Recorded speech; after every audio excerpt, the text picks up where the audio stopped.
Actually, it's, I just found that it's on the website. It's on under bids.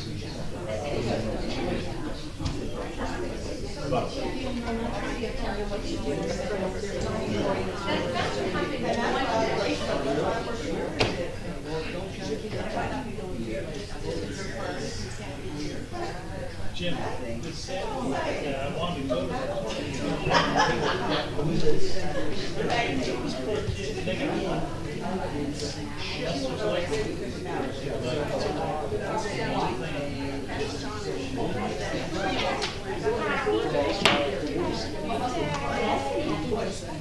Thank you. Hey, welcome back.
Okay, ready to go, folks?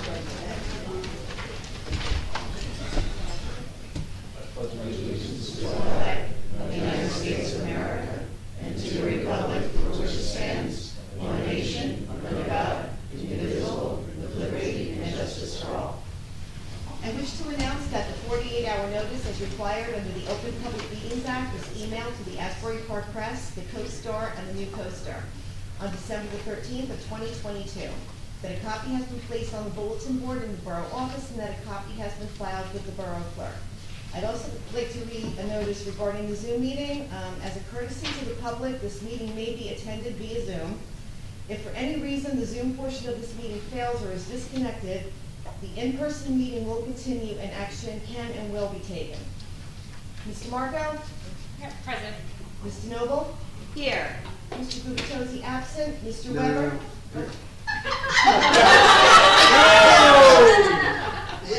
Let me get this a little closer. Here. Mayor Fox, I'm sorry, I did not see you, I'm sorry. Yeah, I did, yes. I think it's got Councilman Webb. Yeah, I'm here too. Not as dramatically, but I'm here too. Okay, everybody's present, thank you. You got everybody? Okay, good evening, everybody. Again, I'll go through our little mayor and council go forward process and then we'll start the meeting. Or we already started the meeting. We, as a council, welcome disagreement because it helps us think through things from different perspectives. Our voices should be constructive. effective ones. We agree that we're on a new journey for a brighter Bradley Beach and ask you to join us in this new vision and rules of engagement. Ask everyone to engage their tone going forward. We're all neighbors.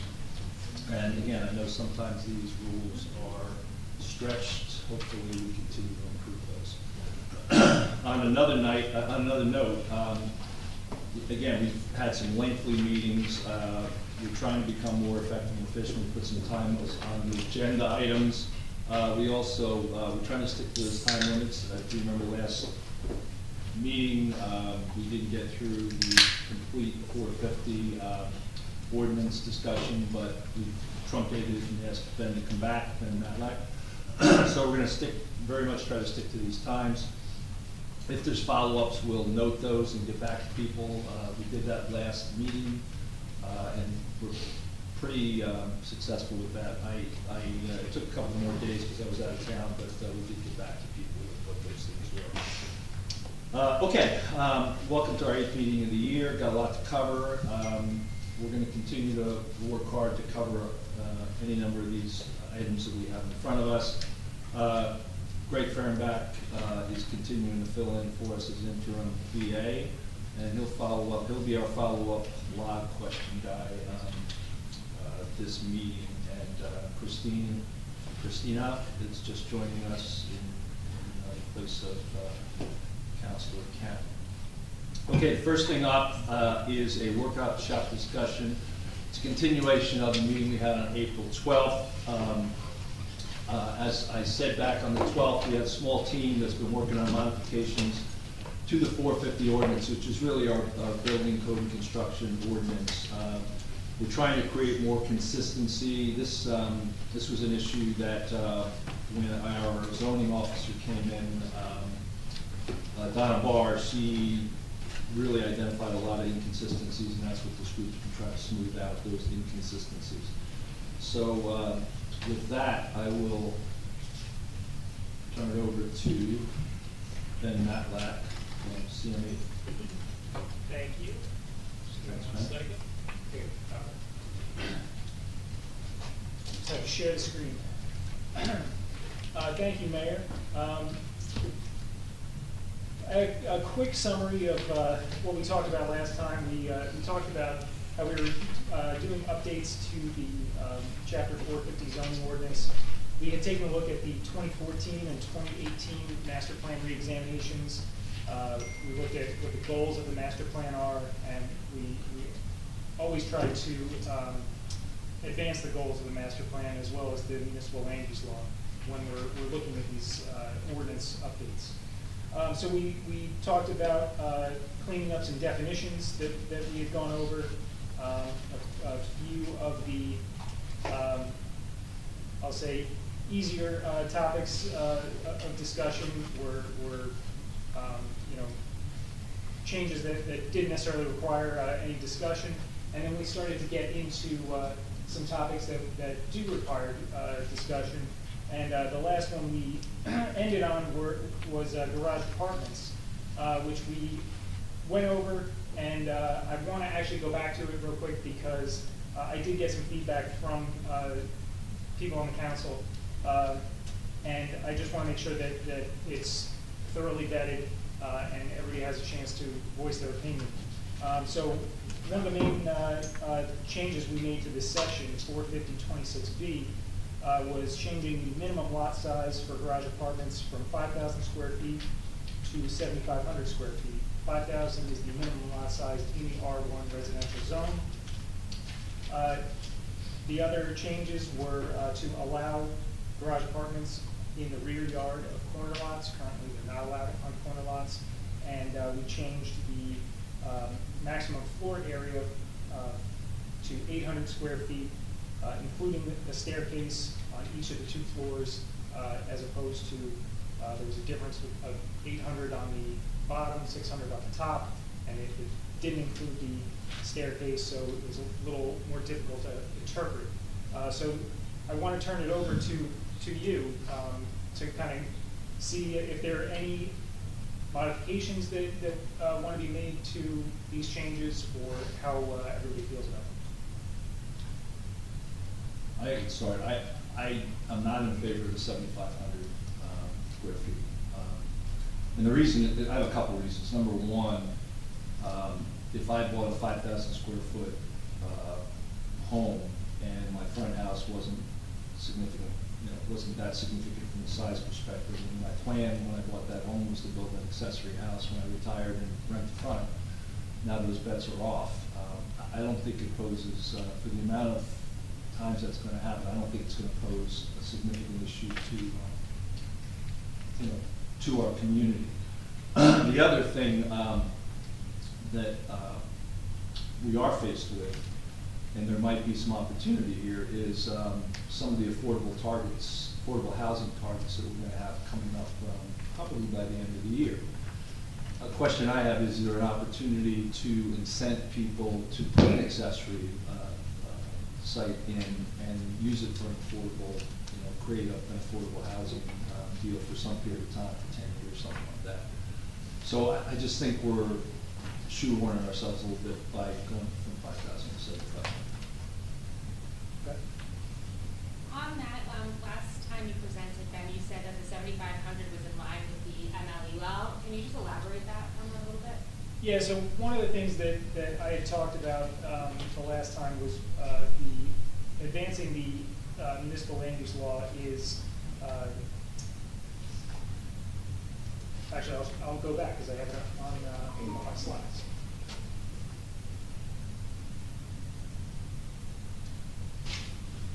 Promote adequate, promote a desirable living environment. I'm sorry, the second one.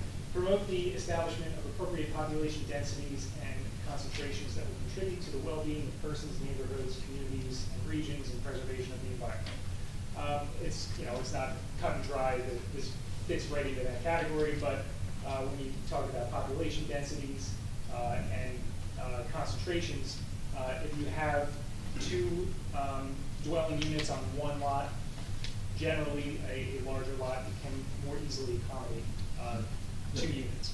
Yeah.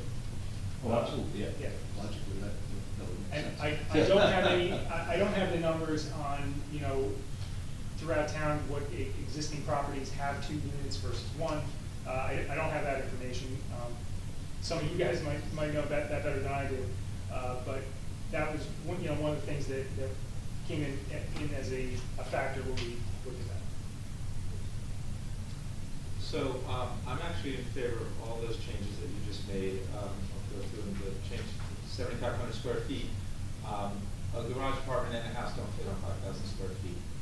And I will say any more. Back in the day, if you had 5,000 square feet, maybe there's like a 900 square foot bungalow on it, just like I lived in for 11 years. And it wouldn't seem such a big deal to have a garage apartment in the back. But nobody builds a house like that anymore.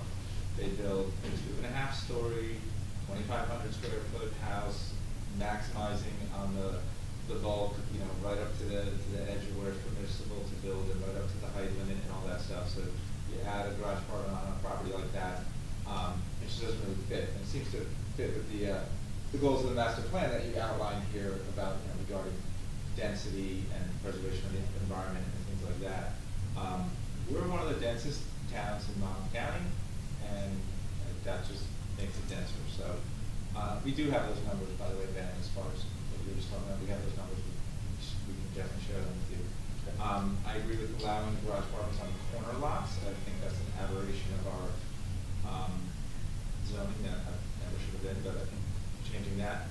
And as much as I, was saying how when we changed it, we decreased the size of the actual garage apartment to 600 square feet. I know that did not happen that long ago. I do remember when that happened. But if you're saying it's confusing to have the stairs, and I was resistant to the 800 square foot thing, but if you're saying that really helps just make it kind of cut and dry and easy to understand for builders and homeowners and everybody, I will go ahead with that. Change to 800 square foot, including the stairs. Okay. Yeah, Ben, I don't have the numbers in front of me, but a while ago, our tax assessor gave us those breakdowns that you just referenced. And what I do recall is roughly 25% of the residences in Bradley Beach total had garage apartments, accessory dwellings. And beyond that, I don't recall the numbers other than the majority of that 25% across all properties, the majority of those were on what I would call the larger lots, say maybe 7,000 square feet and above, so maybe 6,500 and above. He gave us brackets. So I think the data bore out that we don't have that many accessory dwellings on smaller lots as it is today. And I think that's the practical matter that Councilman Weber just referenced, that they really don't care. Anyone who's, especially in this day and age, as people are coming into town, buying properties and leveling the smaller houses, they're building relatively substantial primary dwellings in their place. And they won't have room, just given the setbacks and so forth. So I looked at this, as you walked us through this last time, I looked at this as, just good zoning. And that was my thought as you talked us through these different, considerations. We are, as Councilman Weber mentioned, I think the 5th or 6th most dense municipality out of the 54 or so in Monmouth County.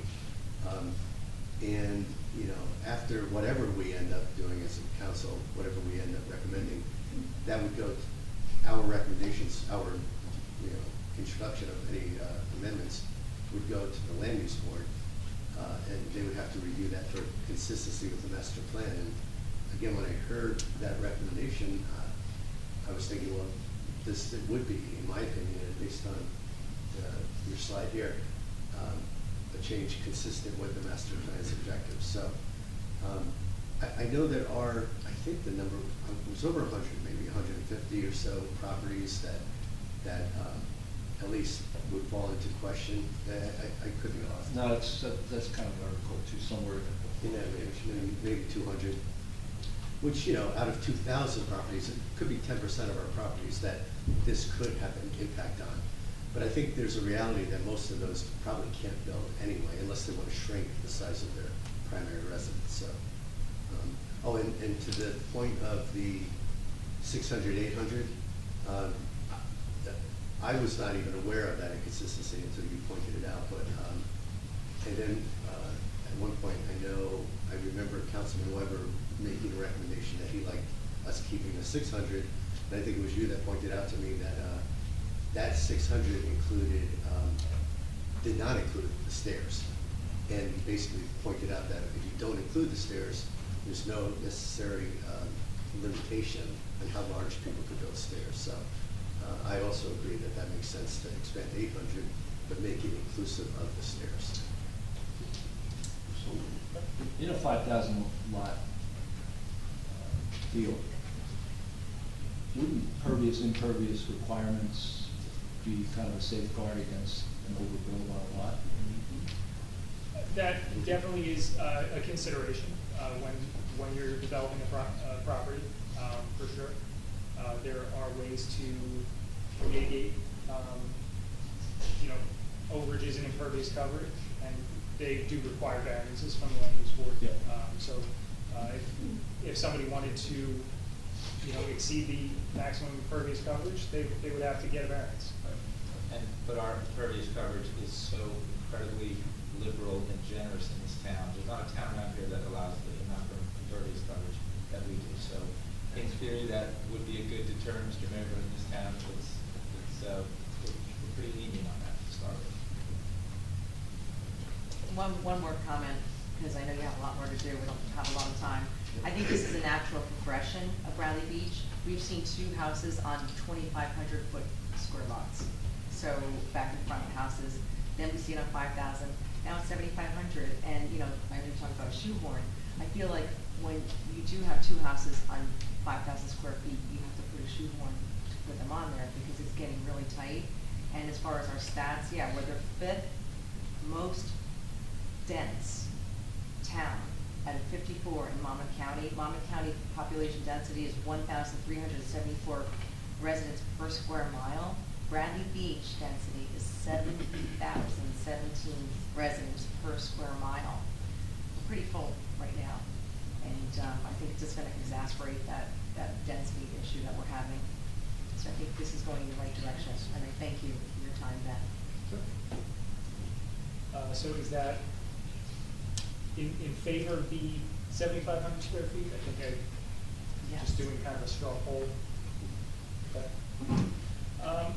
So the next, if it's all right, I could to move on to the next topic? Yeah, yeah. Okay.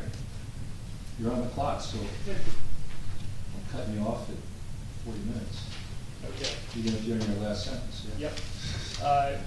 Next one is home office.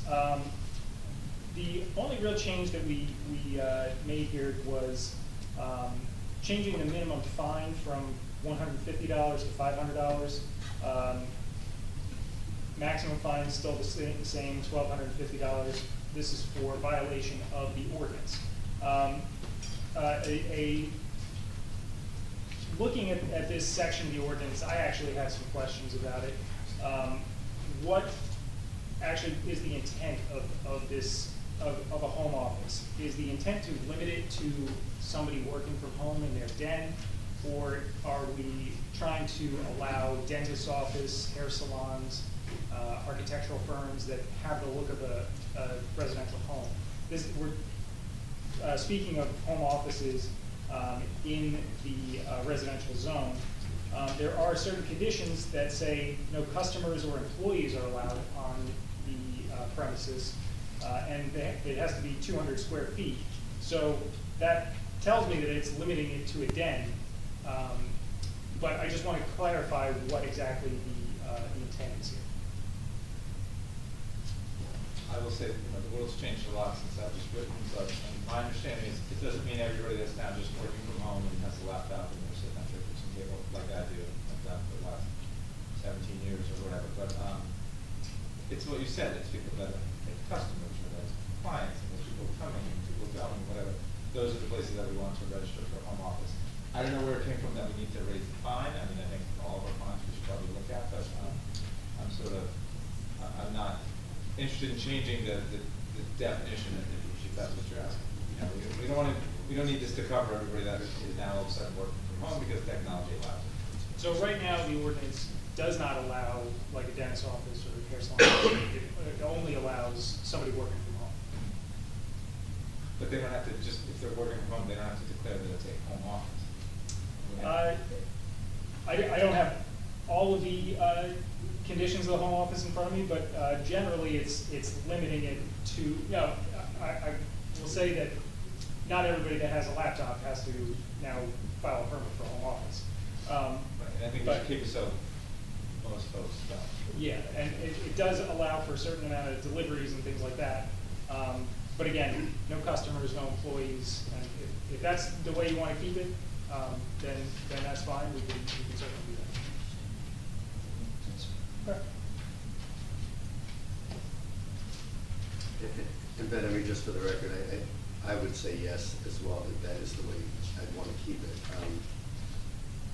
You know, we'll probably come back to density repeatedly as you take us through the zoning ordinance language.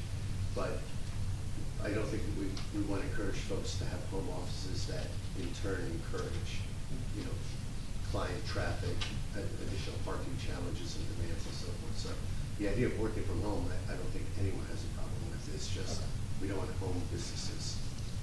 Understood. The next one is minimum side yard setbacks for undersized lots. This, I think, came up a couple of times. Right now, minimum side yard setbacks are 5 feet and 10 feet in residential zones.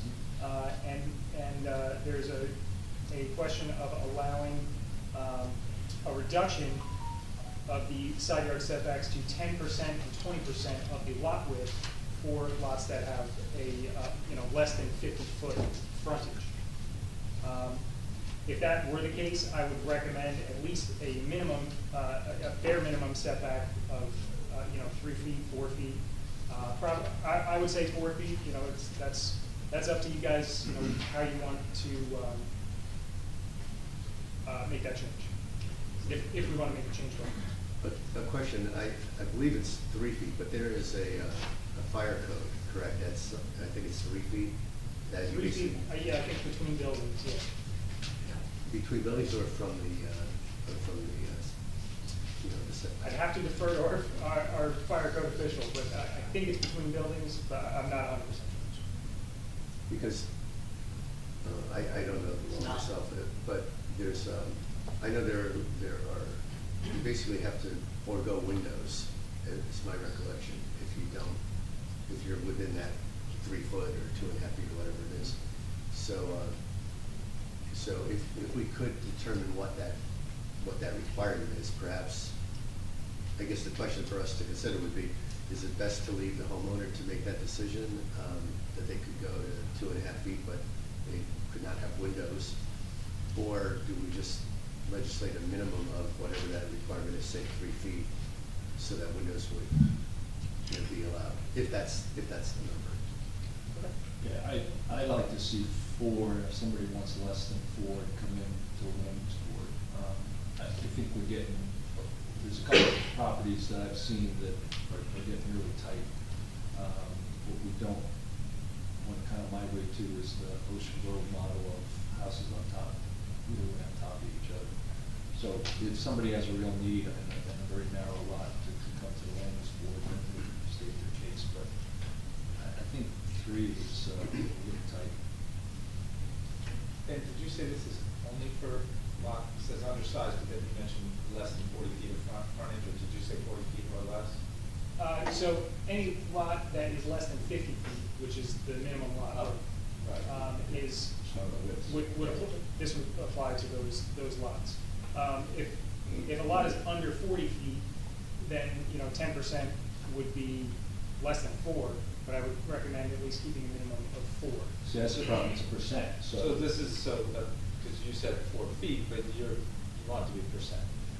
No, Well, so percent yeah. now, I'm saying go to 4 feet, because if you got a 33-foot lot width, you could have a 3-foot deal, so I'd rather drop the line at 4 and have them come for variance if they need. Right, and if there was a lot that was 45 feet wide, you would have a minimum of, with the percentages, 4.5 foot setback. Or maybe, I think the mayor's saying, forget the percentages, just undersized lots, minimum 4 feet. Is that right? That's where I am. Okay. But certainly open up to some other people's say. I've just seen a couple that, you know, we get tight. You know, if you're an oversized person, you're not walking between those 2 homes. I would be in favor of keeping it at 5. Again, I just think aesthetically, definitely to your neighbors and all that. That being said, very willing to compromise between. Well, it's not, but it's not, right now it's not keeping, right now it's not 5. Oh, it's the percentage. It's a percentage. Yeah, so 5 would be what I would. So you would say yeah, 5, okay. yeah. I think the reason, and again, for sake of disclosure, full disclosure, you know, I worked on a committee with others in town on issues like this a while ago, so, you know, some of it still rattles around in my brain, but the goal of having those percentages was basically to try to find ways to not penalize undersized lots. There are folks with a 40-foot wide piece of property, and, you know, 5 feet on each side is taking away 10 feet out of, you know, leaving them 30 for their house. Now, granted, if you do whatever the rule is, the 5% or 10%, 10% rule, I guess it was, you know, they're getting some break over the existing 5 feet. So, I definitely don't want to constrict overweight people from being able to walk between houses. That's not our goal. But the flip side is, I feel, and especially this is true, and people have said this before to us, in our north end, where the lot sizes tend to be smaller, the houses tend to be smaller. The north end and the south end, people are coming into town, buying houses, tearing them down, building new houses. You know, I felt this was trying to strike a balance between maximizing their building coverage with also being fair to people on smaller lots. So I'd like to just clarify, if we could, before we make any final decisions, on what is that fire code standard. you know, windows, non-windows. I think it's 3 feet, I could be wrong, but it sounds like we're all in agreement that there's. It is 3 feet. Who said that? Oh, thank you. I heard a voice. Your local architect. Okay, oh, great, thank you. So if it is 3 feet, in fact, to me, that's almost a starting point for me. I wouldn't want it to be less than that. Right. The mayor says 4, Mr. Marcus says 5, so it sounds like, you know, we're gonna be somewhere between 3 and 5 feet. I'm probably leaning more towards percentage, but minimum of 3. That'd be where I'd say, just to give others maximum opportunity for, you know, build their house to a size that fits their lot. So right now, a homeowner can, the land use board can grant them relief, correct, for side yard? Yep. So there is an Yeah, avenue. yeah, but they have to for hire five. professionals and, you know, I mean, there's a cost. And again, just, you know, if somebody buys it, and we have a lot of properties that are, you know, certainly 40 feet wide, some probably 35. The extreme, like the 25-foot wide is extreme in terms of number too, but those we still want to cap at some number, 3 or 4. But I just think if you're 40 feet, for example, you know, I hate to penalize these guys by requiring them to have to go to land use board to get that relief. That's just, again, my position. And since you explained it, I like the idea of the percentage just because we toyed around with the idea of graduated housing and just like, what you can do is based on the size of your lot. So if you have an undersized lot, you're not subjected to the same number as like somebody with a full-size lot, so I kind of like the percentage thing too. I think with the minimum of 3, if that's what we need to do, that makes sense to me. Okay. So is it keep it 10 and 20%, minimum of 3 feet? Is that where we're at now? That's what I like. I mean, that is where that's what I think. I'd like to see 4 feet. I think it's 4 feet with no percentage or? Percentage of at least 4 At least feet. 4 feet. Okay. I think percentage and saying, but no more than, or no less than 4. Okay. It's my opinion. Yeah, I've just seen some construction of late, there's a couple places very tight. And are these new construction you're seeing? So No, just, they're just redoing or? additions. Oh, okay. Enhancements, Okay. yeah. No, no new construction, just. Okay, yeah. Enhancements, yeah. Okay, thank you. All right. Moving on to the next one is building height for undersized lots, 450-26E. Right now, it is, let's see,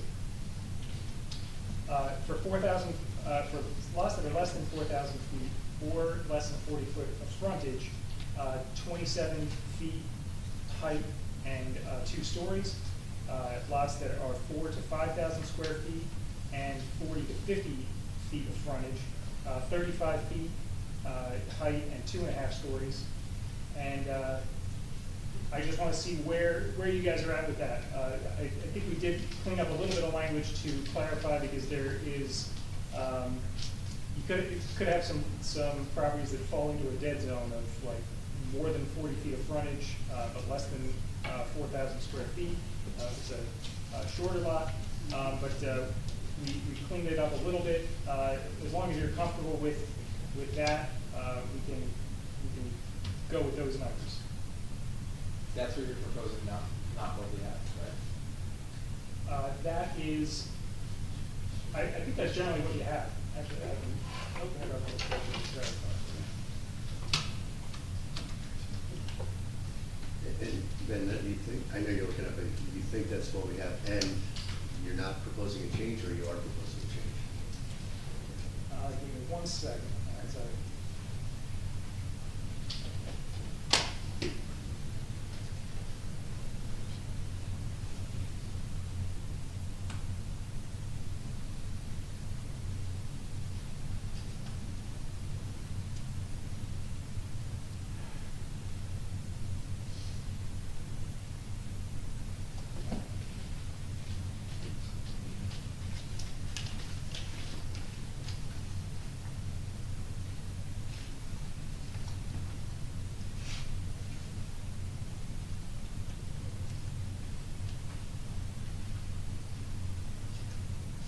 Okay. Yes, all right, so everything is exactly the way you see it there. The only change that was made was for lots that are less than 4,000 square feet and less than 40 feet of frontage, currently are allowed to have a 30-foot building height. We're proposing change to 27 feet and 2 stories. Right now it's 30 and 2 stories, which is different than other sections of the ordinance that talk about these types of heights. Some sections are 27 and 2, some are 30 and 2, so that was the only change for this one. So just going to 27 and 2. I like it. Okay. I like it. Did you say there was a potential gap in, our current definition that should be closed? There is, I think, now that it's coming back to me, I think in a previous version of this, there was discussion of eliminating some of the language in there, and I think I had recommended putting it back because it would create a gap. But the way it's written now, I don't see it, and it was just that 27, 30 to 27 foot. Okay, great, thank you. All right. Okay, next one is OP and BOR zones. There was discussion about rezoning them, these 2 zones, to either GB or GBW, depending on where they are along Main Street. These are office professional and business office. It's not retail, it's research. Thank you. These are located along Main Street. There was discussion about rezoning. This can be done, however, it's a separate process from redoing the zoning ordinance. There are more complicated public notice requirements, public hearing requirements. So we can certainly look into that and do that, but I recommend that is done separately from these updates. Moving on to the next one, bed and breakfast. Right now, they are allowed in the RB zone only. But from what I understand, I think there's only one in town, and it's in the R1 zone. So this was a change to allow bed and breakfast in the R1 zone. And with that, currently they're allowed maximum 10 rooms, 25-person occupancy. If they're in the R1 zone, if we're going to allow them in the R1 zone, I'd recommend reducing that to a maximum of 6 rooms and 15-person occupancy. And to go along with some previous ordinances that were approved, must be owner occupied. Is that part of the definition of bed and breakfast? I think it was, I don't think it was specified in the definition, but with the new, basically the Airbnb ordinance, that's now a requirement, so we're putting that. Sounds good, like that, allow it in other zones, it's fine by me. What would the rationale be for allowing it in other zones to encourage bed and breakfast? Yes, it would open up the opportunity for bed and breakfast. If you want to restrict them to the RB zone, which is where it currently is allowed, that's up to you. But this change is allowing it in all the residential zones. So you could have it in, throughout a much wider region of town. I know it's very different than a separate challenge we face, which is the proliferation of Airbnb or short-term rental units. But, and again, I don't want this to sound like I'm anti-bed and breakfast. I actually, have patronized bed and breakfasts around the state myself. But I'm not sure that I necessarily want to open up bed and breakfast to R1 zone. I'm not sure I'd want one next door to me. It's probably not a horrible thing, but I kind of like this single-family fabric of the neighborhood. It's just my gut reaction. I completely agree. I don't know why you change, I don't Spring Lake went the opposite direction. They had a lot of bed and breakfast, now they're residents. I feel when you have more residents, you have more volunteers, more sense of community.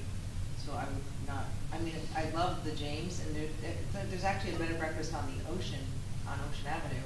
I know they want to convert to a single family house, so I don't know why we opened that can of worms.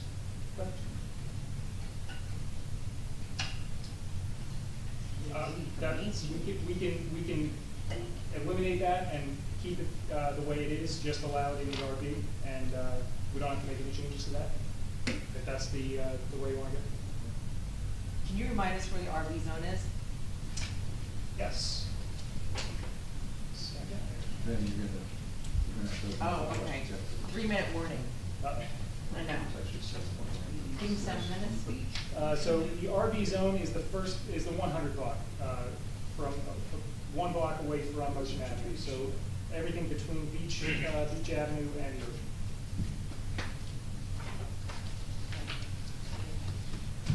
I think on just that one block, I don't see it as a big issue, but it's a majority, it'll be a majority. And we're gonna have to open it to questions, Ben, to stay on track. So how much more do you have? I've got 4 more things. I can go through them pretty quick if you want. Let's do it. We got this. Go for it. All right. Talk fast. Okay, garage apartments. We changed from. The garden apartments? I'm sorry, garden apartments. Okay. Changed from 35 foot to 2.5 stories to 27 foot 2 stories. This is a recommendation from the 2014 master plan we examined. The recommendation was to go from 2.5 to 2 stories, and with that, I recommend you change the height as well. Residential driveways. We looked at this to try and come up with ways to allow more off-street parking. Come up with ways to alleviate on-street parking, which is obviously an issue in town. We want to allow a 1-foot setback for driveways. Currently, you have 3 feet, and allowing a 12-foot driveway width in the front, which is what it currently is, but then also allowing a 24-foot width in the rear of the property. This will allow for just additional off-street parking, so less people are parking on the street. Ben, the 3 feet is today, so you're recommending you change to 1 foot, but the Correct. 24 feet in the back, that's not a change, right? Isn't that what we have today or no? I believe today it's currently just 12. Let me just verify.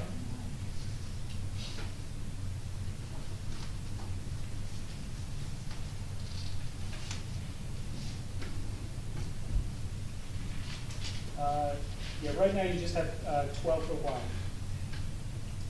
So there's no discussion about 24 feet. So we're allowing 24 feet in the rear. You're saying you're allowing that now? It's not allowed right now. I mean, there are definitely 2-car garages that have 24-foot wide driveways to the backyard now, but when you say it's not allowed, is it putting as a minimum or a maximum? It just says that, well, I guess it's not necessarily discussed. It says the curb cuts shall be a maximum of 12 feet in width, driveway width, maximum of 10 feet at the property line and 12 feet at the curb line. Driveways and parking areas located in the front yard shall not exceed a width of 12 feet. And then it does not say anything about driveways in the rear yard. I'll be honest, I don't know how I feel about that one, because it seems like with a wider one, we get more cars off the street, which sounds like a good thing, more parking, but then people are looking at cars in their backyard, like when they're looking beyond their backyard, they're looking at a parking lot, yeah.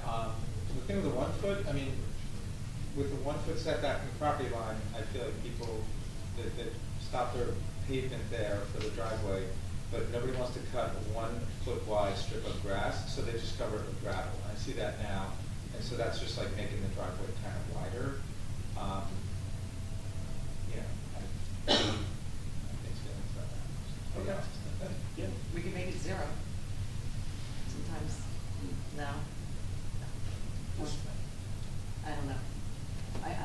sometimes on, especially the north end, is already on the property line. I've seen that a lot. Well, I know most properties, my own included, are within 3 feet. A lot of them are 1 and 2 foot. The driveways themselves sit 1 or 2 feet off the property line. And so basically, we open up variances every time anyone wants to do any kind of work on their property because they've got an existing, non-conformity. So my understanding about the 3 foot that's been in existence forever was to allow shrubs. That's at least the word of mouth that's been passed along over generations. And our reality is, most folks probably don't line their front yards with shrubs along the boundary. I mean, I'm sure some do, but many of them like that visibility of being able to see cars coming from their driveway or whatever. So I like the idea of shrinking it to, well, whether it be 1 foot or 2 foot. I like shrinking to 3.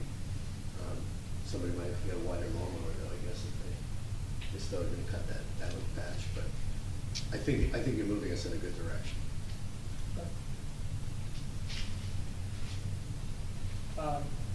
Next thing is signs on Main Street. This is a new section of the ordinance. There really wasn't a sign ordinance specific to Main Street. This is modeled after Avon's ordinance. It is, the sign has to be related to the use of the site. If it's on the building facade, it can project no more than 12 inches. It can't cover more than 20 square feet or 5% of the facade area, and can be located in the front of the building only. It can be illuminated, not with flashing or animated lights, and it must be shielded. And then portable or temporary signs, what we call menu signs or sidewalk signs, are allowed but not illuminated. Do we allow, I know you said sign is limited to the front of the building. Do we have any wording pro or con for signs on the side of buildings? I don't believe it specifies. I think something exists there, but we didn't change it when we changed the sign ordinance recently. So there is something that speaks to that, but don't ask me about it. In this ordinance, or in this new section, it doesn't talk about signs on the side. It strictly limits them to the front of the buildings. And you said 20%? Yes. I'm sorry, 20 square feet or 5%.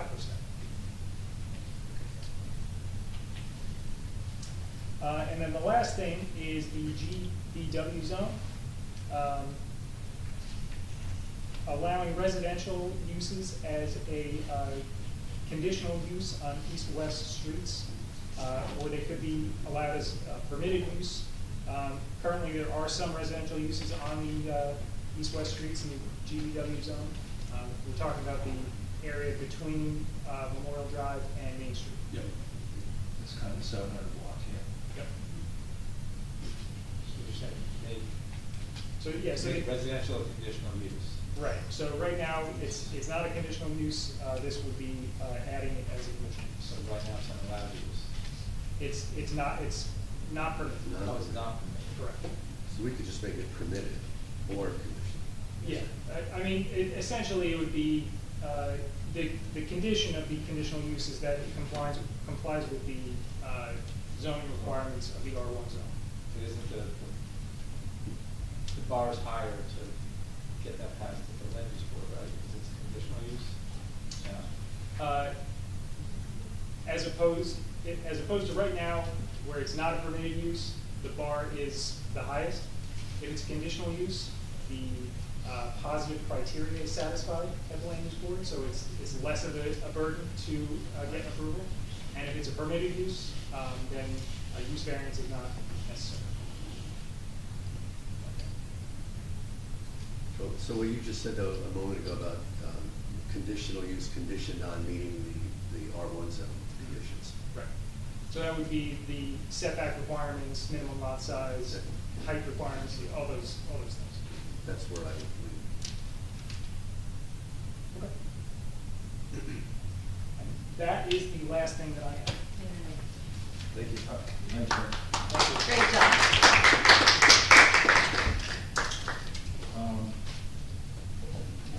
We'll allow for 5 minutes of questions. Anybody have any questions for Ben? Comments? Can we lower the heat? Am I the only one that's hot in here?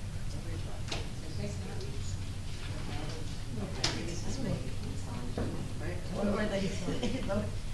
Oh, the AC. All the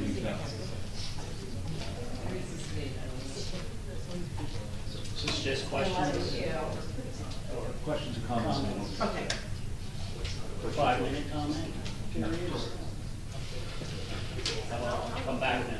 We're trying to move along. I understand, this affects lots of people and Yep, it's absolutely. very serious stuff. Well, yeah, Not it's rushed our through. land use board, no, we're not rushing, but we're. Okay, The workshop. Yep. all right.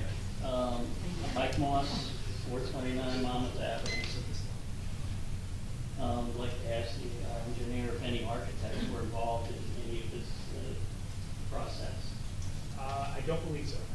Okay, but architects have to follow these rules daily.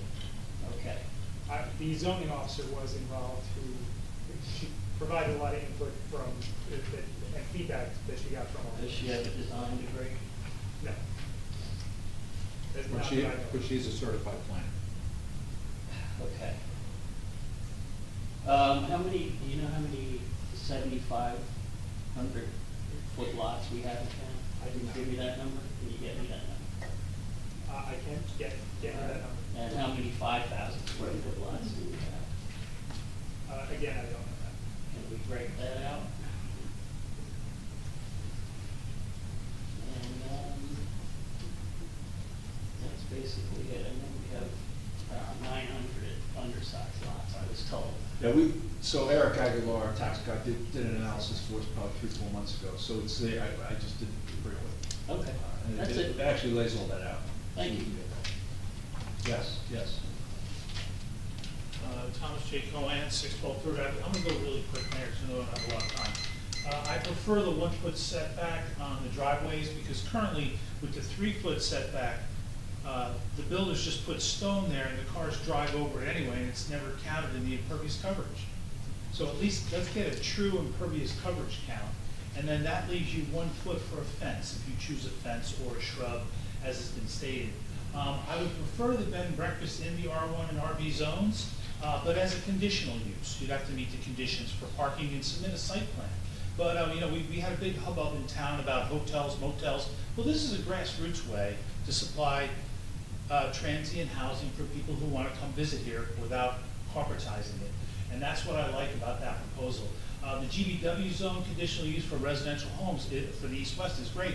And what you do is you go back and look at applications you had, and you have had applications that met that same standard. Also, for the garage apartments, that would have been solved years ago. This was floated before to a different council, and one council member said, no, I think they should be on 7,000 square foot lots. Well, there's not that many 7,000 square foot lots. Only later did we find out that the council person's lot was 7,100 square feet, and then he wanted to build a garage apartment, which he did, but he violated the height and he violated a lot of other things. So I like it when people do things when they're not looking for something. And also, I'd like to point out that this would make garage apartments not permitted on Councilman Weber's lot. So I admire it if you voted for it. And I said I favored that, just so, just to be Yeah, clear. again, that's. Or no, and just because people laugh, like, just to be clear, it wouldn't affect Councilwoman Noble, because she already has a garage apartment, same thing for Councilman Gubitosi, the mayor lives on a corner lot, I don't think it fits. I don't know the size of the lot where you live, but I think there's a garage apartment in the back. Okay. So, this would affect me, it would take the ability of me, away from me to build a garage apartment. And then building height, I mean, I think the building height is an interesting way to do it. We have had architects submit to the land use board 29-foot houses, which were under the current 30, but at 2.5 stories, and then asked for the variance. So it's kind of disingenuous. It was done as, when I was on the committee, as a settlement from not doing floor area ratio, which I believe floor area ratio is really the proper way to handle the density in the borough of Bradley Beach, but there was a lot of pushback. Oh, it's too hard to calculate everything else, but that would really be a fair standard for all. If you have a small lot, you have less floor area ratio. If you have a big lot, you have more floor area ratio. That's how it is. They do it in many towns in Monmouth County. I appreciate the process, Mayor, and you know, I hope we do more things like this. A very nice presentation by Mr. Matlock. Thank you.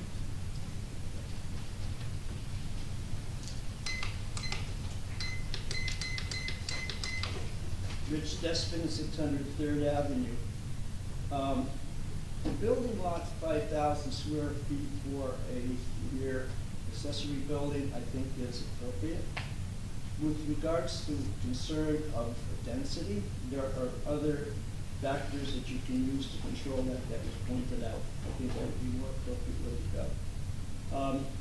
The B&B, I recommend that you consider expanding that along Main Street. There are some, quite a few residential buildings along the way that perhaps can be converted to that, perhaps not the number of units that you're talking about. On the signage, I sure would like to see more people concerned about the use of these, I call them feather signs. They look like big giant feathers. I think they're overdone. Maybe you can have a little space in there for somebody opening up a new business and say, hey, look at us. But to have some buildings that are around, houses that are around here for a long, long time, and those things are sticking out, they don't look very attractive. If I can read my writing, I have another item to talk about, but I guess I don't. Thank you for your time. Thank you. Yep. Take that one, and the No. Linda Duffy, 312 Brindley Avenue. About the setbacks for the undersized lots, if you maximize it to the space for the impervious coverage, it's gonna really, it could impact the neighbors on either side, airflow, light flow. Even if you have no windows, it's dead space. We already have enough green buildings in town. How do you clean it? How do you wash it? Picking up the garbage between it. So I think that the land use board needs to really look at giving out variances and stop letting people build on the entire lot almost. I see that going on in town now. And it's, yeah, I had a hard time trying to get something done and I moved instead. And I had a large lot. But anyway, it's difficult for people that live on either side when they have these giant structures next to them. It's not fair to them. Thank you. Yes.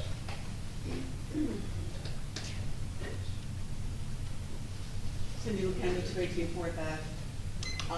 Mark this day down, it's probably the only time I'm going to agree with Mayor Fox. In regards to the garage apartments, we do happen to live on a corner lot. We're a 5,001 square foot lot. We have a small 1,716 foot bungalow. We have a 2-car garage. You know, we would love the opportunity to put a second story on that. It's a flat roof today. When you look around town, there are numerous homes that have, on corners, that have all types and styles of garage apartments. They're getting craftier by, you know, doing breezeways and connecting them. You know, we're not wanting to have to increase the size of our home. You know, I'd much rather be able to just put that on the back side of our house, which we would not change our footprint. Other than having to say, okay, I'll go up another 1.5 foot that I can in my, and make my house, you know, huger, or do a breezeway, which I'm not looking to do. But to disallow us when it's been done all throughout the town puts us as, you know, at a deficit and a negative and perhaps a financial hardship. So I would like to consider that. I do agree with the mayor that, you know, those of us should be able to do it, especially when, just like before was stated, the homes that are being approved now are absolutely insane. You know, they're tearing down historic homes and they're putting up, you know, not even 3,000, 4,000 square foot homes, plus garage and garage apartments up there. So it's not a matter of density issue being, you know, to me a justifiable reason not to allow corner properties to do it. There are homes today too, that there are 8, 9, 10 bedroom homes that, you know, you would swear were B&Bs that are not. Again, you know, if you're gonna point the finger at density, look at those. You know, you know, there's different ways to go about it, but I don't think it's fair for, you know, the township to all of a sudden say, okay, well now it's 7,500 square feet. when in this instance, we're not looking to build new, we're not looking to change the footprint. If anything, we're looking to get more permeable surface, we just want to be able to build up to what's existing there. Obviously knowing that we would have to have the approval of, and the buy-in of our neighbors. So, for that, I do hope you consider still keeping it at 5,001, because if the definition or your defense is because of, the density, that's absurd with what the land use is approving now with all new builds. Thank you. Thank you. Okay, we're gonna move into presentations and, yes, presentations and bids. We don't have any bids, but we do have two proclamations. I'll read both of those. The first is recognizing Arbor Day, whereas in 1872, the Nebraska Board of Agriculture established a special day to set aside for the planting of trees. And whereas this holiday called Arbor Day was observed with the planting of more than 1 million trees in Nebraska, and Arbor Day is now observed throughout the nation and the world, and whereas trees can be a solution to combat climate change by reducing the erosion of our precious topsoil by wind and water, cutting heating and cooling costs, moderating the temperature, cleaning the air, producing life-giving oxygen, and providing habitat for wildlife. And whereas trees are a renewable resource, giving us paper, wood, and for our homes, food for our fires, and countless other wood products. And whereas trees in our city increase property values, enhance the economic vitality of business areas, and beautify our communities, and now therefore be resolved the mayor and borough of Bradley Beach to hereby proclaim April 28, 2023 is Arbor Day in the borough of Bradley Beach, and urge all citizens to celebrate Arbor Day and to support efforts to protect our trees and woodlands. Be it further resolved, the mayor urges all citizens to plant trees to gladden the heart and promote well-being of these future generations. Some of you use the word gladden. I know we're going to talk about more about Arbor Day and those celebrations coming up, and so I won't dwell on that, because I know I'm sure that we've got a couple comments on that coming up. Second proclamation is the 54th annual Professional Municipal Clerks Week. That's April 30th to May 6th, which I guess starts next week, so I'm not late with the card here. Whereas the Office of Professional Municipal Clerk, a time-honored and vital part of local government, exists throughout the world, and whereas the Office of Professional Municipal Clerk is the oldest among public servants, and whereas the Office of Professional Municipal Clerk provides a professional link between the citizens, the local government bodies, and the agencies of government at other levels, and whereas professional municipal clerks have pledged to be ever mindful of their neutrality and impartiality, rendering equal service to all, whereas the professional municipal clerk serves as the information center for functions of local government and community, whereas professional municipal clerk continually strive to improve the administration of the affairs of the Office of the Professional Municipal Clerk through participation in education programs, seminars, workshops, and the annual meetings of their state, provincial, county, and international professional organizations. And whereas it is most appropriate that we recognize the competence of the Office of the Professional Municipal Clerk, now there, I, Larry Fox, Mayor of the Borough of Bradley Beach, to recognize the week of April 30th through May 6th as Professional Municipal Clerks Week, and further extend appreciation to all professional municipal clerks for their vital service they perform and their exemplary dedication to the communities they represent. Dated this day, 26th day of April 2023. Thank you, Erica. Yes, thank you, Erica. Thank you. Thank you all. And Michelle too. Yes, well, thank you actually to all municipal clerks, because I didn't really appreciate this title until I was in it myself, so it's a challenge sometimes. Yes. So thank you to all. Okay, thank you. Okay, now we'll move to the approval of minutes. We'll make a motion to approve the minutes of April 12th, 2023, council business meeting minutes. Do I have a second? Second. Mr. Marco? Yes. Mr. Noble? Yes. Mr. Cucatozzi? Yes. Mr. Weber? Yes. Was that it? Yes. Oh, yes. Look, this is what the answer. Mayor Fox, stop confusing me. You're wrapped up in this municipal clerk thing. No, he shows up, I can see him pass by. You guys are confusing tonight. Go ahead. Okay, so they're approved, thank you. I didn't vote, yes. Oh, Mayor Fox, thank you. Approval of minutes for the April 12th executive session. Do I have a second? I'll second. Ms. DeMarco? Yes. Ms. DeNoble? Yes. Mr. Lukasezi? One question, were you able to make that? I did. Then yes, thank you. You're welcome. Mr. Weber? Yes. And Mayor Fox. Yes. Okay, next agenda is public comments pertaining to 62623 agenda items, only 5-minute limit and single instance to speak per participant, whether in person or virtual. Yes.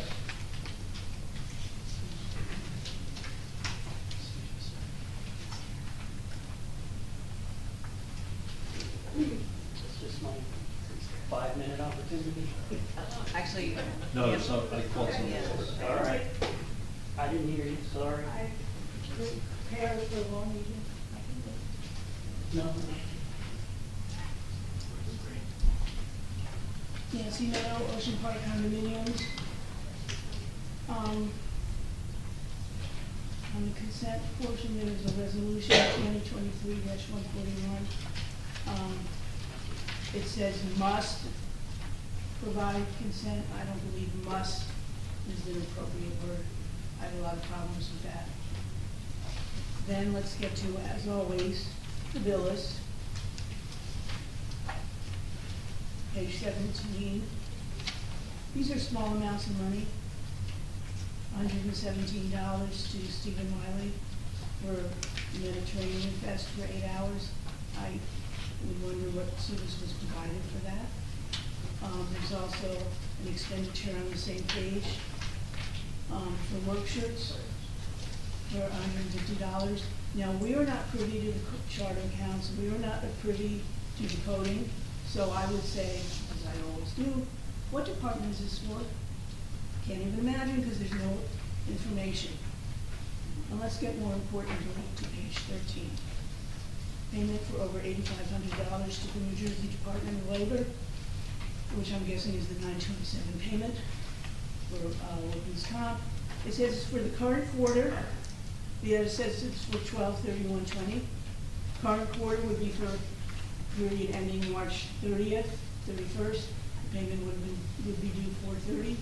So once again, I point out that the work presented to we the people is sloppy, and perhaps that's why we would like to have a different CFO and one that is an employee of the borough. Thank you. Yes. Thomas J. Cohen, 612 3rd Avenue. I'd like to say that the contract to BlackRock Enterprises for the 400 block of Beck Bradley Boulevard, the resolution is really not specific as to what work that is. I mean, I've been tracking a lot of projects from Mr. Matlock, but I don't know what this specific project is. Resolution 2023-141. It's like the leveling of the road with the ponding of water. Oh, is that what it is? Okay. You should have said that in the resolution. I would like to thank the mayor and council for putting on the resolution 2023-142 about this authorizing an independent investigation. It's really nice when the people, just like the sign out front says from the police department, see something, say something. So it's really nice when somebody in the audience says something and the council does follow up, and I really appreciate that.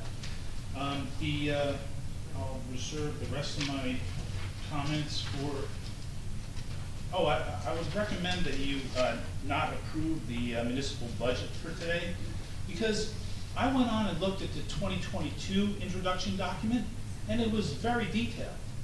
I looked at the 2023 documents that are put up there like Disneyland slideshows. I mean, there's nothing to compare it to. They're very unprofessional. I mean, I don't see how you can vote on this tonight when we really haven't seen real numbers.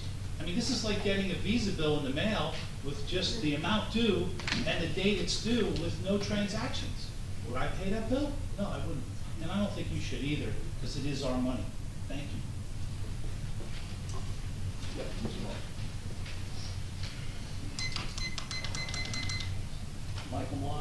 29 Monmouth Avenue. I'd like to address the zoning perspective, zoning changes. It's not time. No, it's the end. This is just agenda, this is only agenda items. I thought I had saved it for my 5 minutes. At the end, yes. At the end? Yes. Hey, I don't come down here every night like you do, so that's all right. Well, all right. I'll wait Just just like I raised my hand and they didn't care about that. See, one I question, stay out of here as much as I can because I get Mr. Moss. humiliated. We got one question from the screen, Mia Moore. Okay, I love it. you want to talk outside, please? Ms. Mullen, you got a question?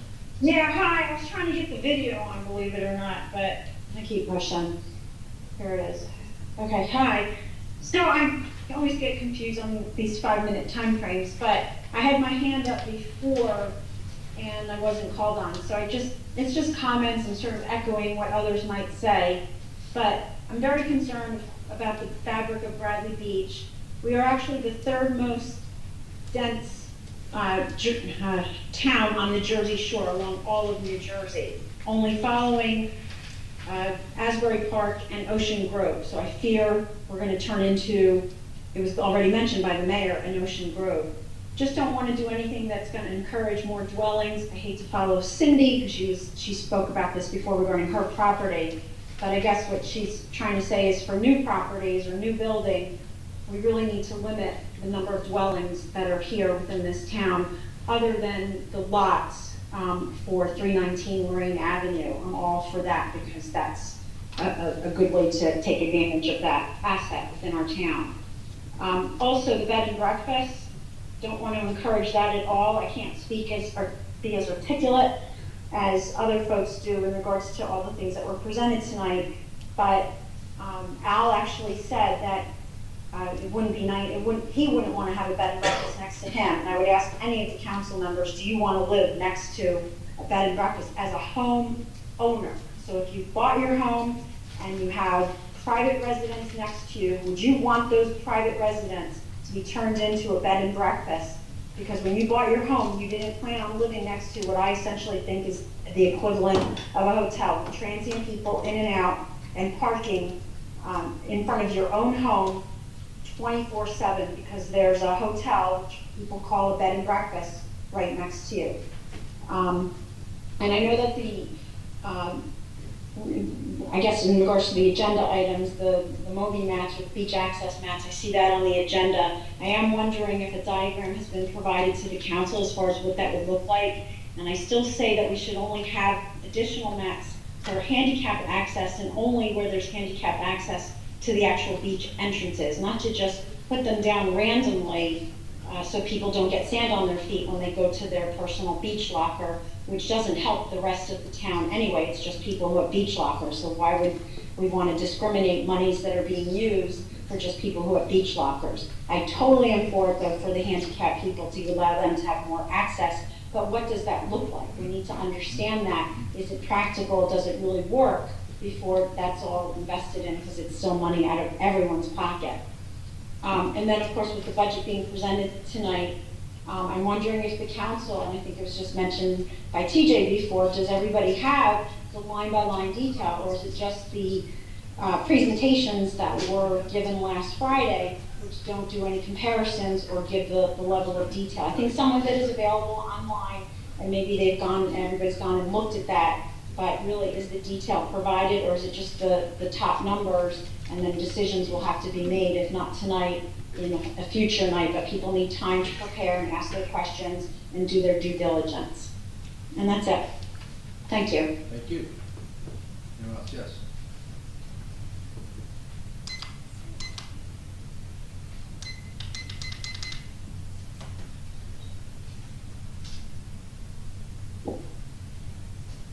Eileen Shashias, 112 4th Avenue. I'm going to ask the council to vote no on the Moby mats until we see the design and to see exactly what this is going to look like. I fear that our beach is going to look like an Indianapolis an Indy 500 raceway. We don't want, I would like to see the design and the schematic so we can know what this is gonna look like. Please don't vote for it until we know what we're voting for and what it's gonna look like. Thank you. Anybody else? Yes. Good evening, Mayor. Joe Sanfelice, Stockton Avenue, Ocean Grove. I'm a member of the fire department, started 18 years. And I have two questions. I have been a municipal employee, so I'm kind of familiar with how it operates. In fact, in Morristown, I had the same form of government, but a little different. If you do introduce the budget tonight, will that be available for us to pick up? Yes. It would actually be posted, the detail would be posted tomorrow. The council has, one packet's 45 pages, and another packet, I can't remember how many pages. Well, that's It's line fine. item comparison. Will I need a Oprah for that, or can I No, just ask everyone? It'll be posted, it'll be posted. Okay, because usually they give us one. You'll be able to go to the website and look at it there. Well, I would like to have a physical copy. Okay. That's, because I've had the last three. If you just give me a call and just tell me Yes, what I copy, can I'll have do it that. ready for That's you. not- Okay. Going back to your budget meeting the other day, the appropriations, under your capital, are you gonna add to that, or is that the only things that you're gonna be trying to do this year, or what? What we're forecasting is what we're gonna try to do. Well, then, I would really like to know, since I've been on a truck committee for over 5 years, and with the help of Paul, we put in for a grant for a new fire truck, and I see in the presentation from my chief from last year, it was made a recommendation to the administration, and it wasn't even put in. The fire department's in dire need of another aerial pumper. We'd like to get a Quint. We put in for a grant, we hope to get it, but it's something you should be thinking about right now, because we're down 2 trucks, because last year we got rid of 2 ancient trucks. And when I did the grant with Paul, unfortunately, under the guidelines, we only have 1 truck that meets the NFPA guidelines, and that would have to do with a water tank not having 300 gallons. Ours only has, the little mini has 250. So that's pretty much my concern, because we know about mutual aid, we always call, even Asbury calls for mutual aid. But sometimes it's very hard. Right now, if we have guys come, which we don't know when they come, they don't have a truck to take if the 2 are gone. We used to have 4, now we got 2. So that's something you should be considering, at least putting it in your capital wish list, but we definitely need another truck. Thank you. Thank you.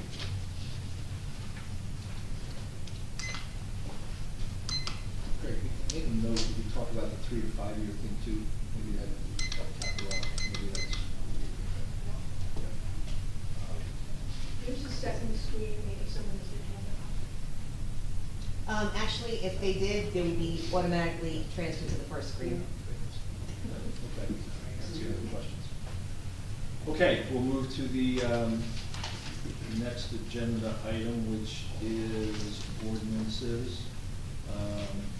We've got no introductions tonight, and there are 3 adoptions. First is 2023-4, an ordinance amending certain portions of Chapter 5 Administrative Government for revised general ordinance to modify and clarify certain meeting rules, agenda guidelines, appointment powers, and purchasing procedures. I'll start with council comments, and then we'll open it for adoption here.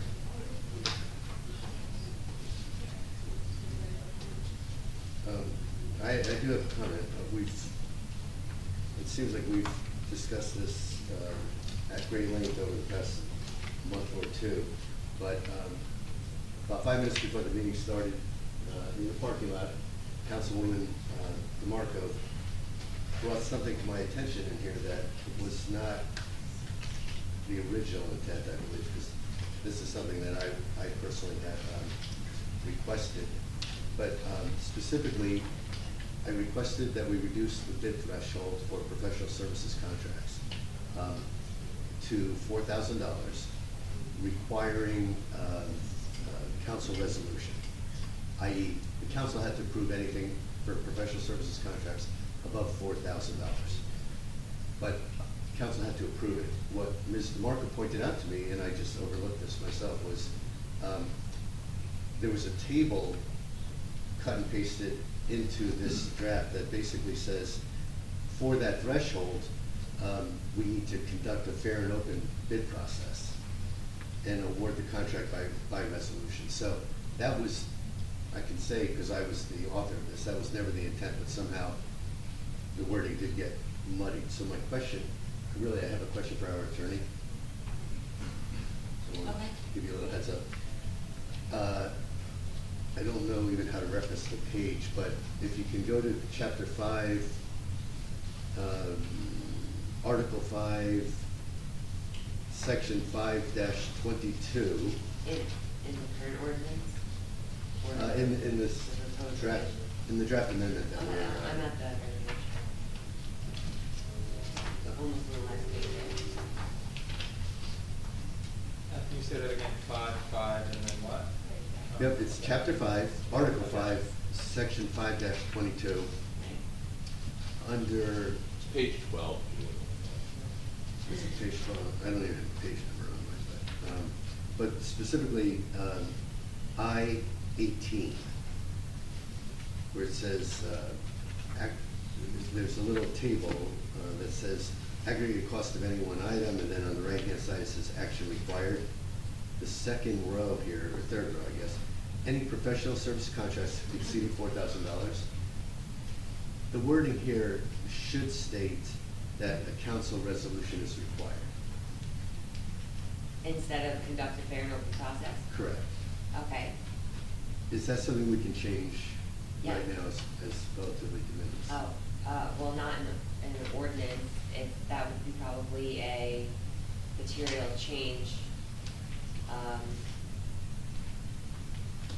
because it's changing the entire process, so, I would say, no, it cannot be amended and voted on this evening. It would have to be amended and then reintroduced.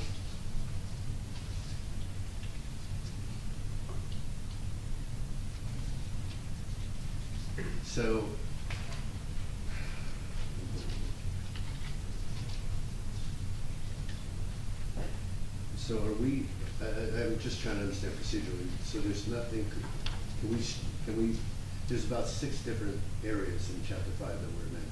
This is one of those 6.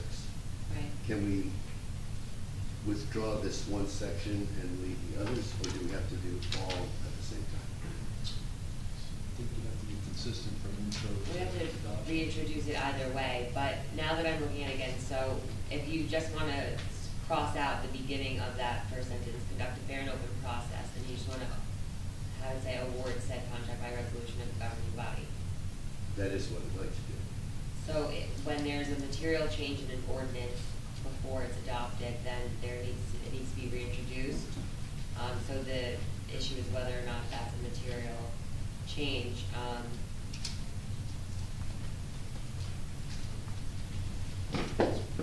could say it could go either way, but I do know that the intent of the governing body, based on my discussions here with all of you, that was the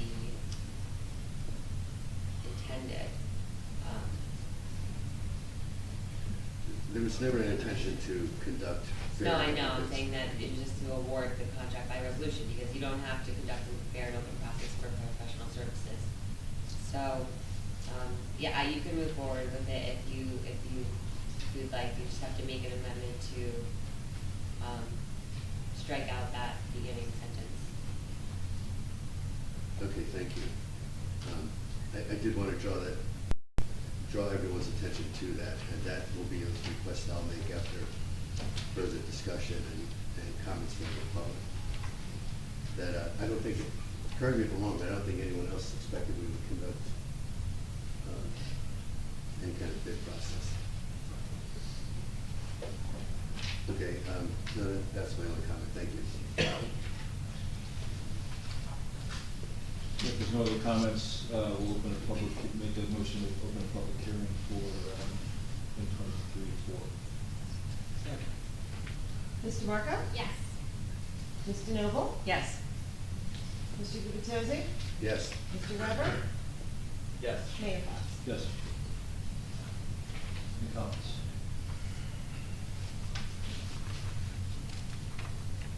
No comments? Okay. Then we will close the adoption hearing and vote on this resolution. And I'll make a motion to vote to approve, to adopt this resolution with the one exception of striking the wording we just discussed, striking the wording conduct a fair and open process and. So you're making a motion to amend the ordinance to strike that and then, Yes. so make that motion first to amend. So we need two, like one to amend and one to adopt? Yes. Okay. Okay, I'll make a motion that we amend the current draft of the Chapter 5 amendment for Section 5-22I-18, so that the adjusted language will strike conduct a fair and open process and it will leave only award said contract by resolution of the governing body. Second. Mr. Marco? Yes. Ms. DeNoble? Yes. Mr. Gubatose? Yes. Mr. Weber? Yes. Mayor Fox? This is for the amendment. Yes, for the amendment. Yes.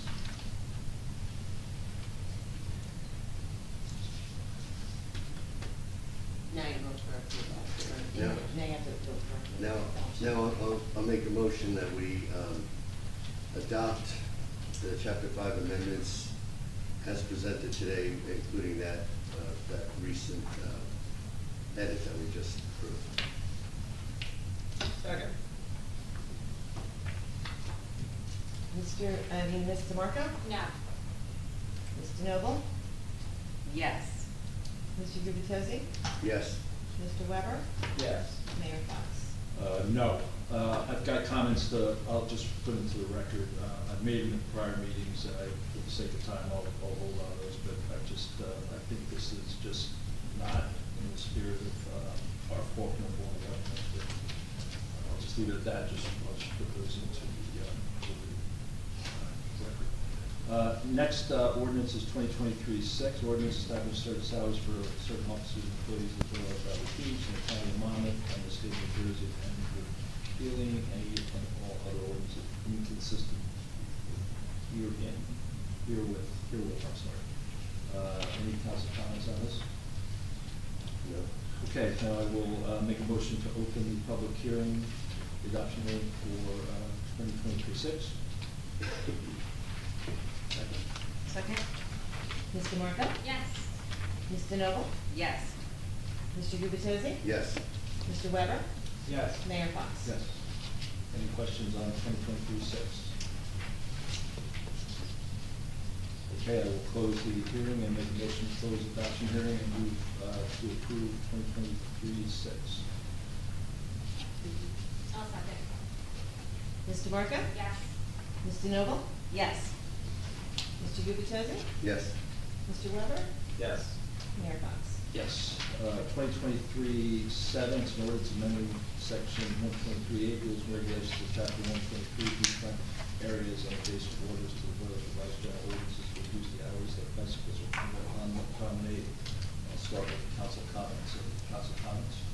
I have a comment. I'm all in favor of this. This is just changing the hours of light so good, but like anytime we do this, I want to make sure that this gets enforced. I mean, we've changed beachfront ordinances before, and my experience is that they're not enforced. So I just want to put it out there that they definitely get enforced. But that's Okay. With that, then I'll make a motion to close, to open the adoption hearing for 2023-07. Second. Mr. Marco? Yes. Mr. Noble? Yes. Mr. Gubatose? Yes. Mr. Weber? Yes. Mayor Fox? Yes. Okay, no questions, I will move then to make a motion to close the adoption hearing, move to approve resolution 2023-07. Mr. Marco? Yes. Mr. Noble? Yes. Mr. Gubatose? Yes. Mr. Weber? Yes. Mayor Fox? Yes. Just a point on this one adoption. We are working closely with Ocean Grove. They are moving on the same line. Hopefully, we can sync up our times, not only our times on the boardwalk, I mean our times of approval. We'll be working closely with them to ensure that that happens. What we don't want to have is times that are a little bit out of whack, and we have to explain it to people. So I think we're going to be fine, but I just wanted to mention that to people. We're going to try to manage that very effectively with Ocean Grove. There are no communications. We'll move now to the consent agenda. There are 3 items on the consent agenda. And first is, I'm talking slow, so I give Council President DeMarco time to get back here. I'll read those, I'm sure she will read those. First one is the 2023-133, which is the approval for the Ocean Grove Historical Society to conduct a 5K race on Saturday, October 21st, 2023. It's a pass-through race only. 2023-134, approval of New Jersey Coalition Against Sexual Assault to conduct their 5K race walk on Sunday, September 24th, 2023, from 7 to 11 a.m. 2023-135, the approval of an on-premises 50/50 raffle license in May for the Bradley Beach Elementary School PTA and waiver of the $20 municipal application fee. So I'd make a motion to approve the consent agenda.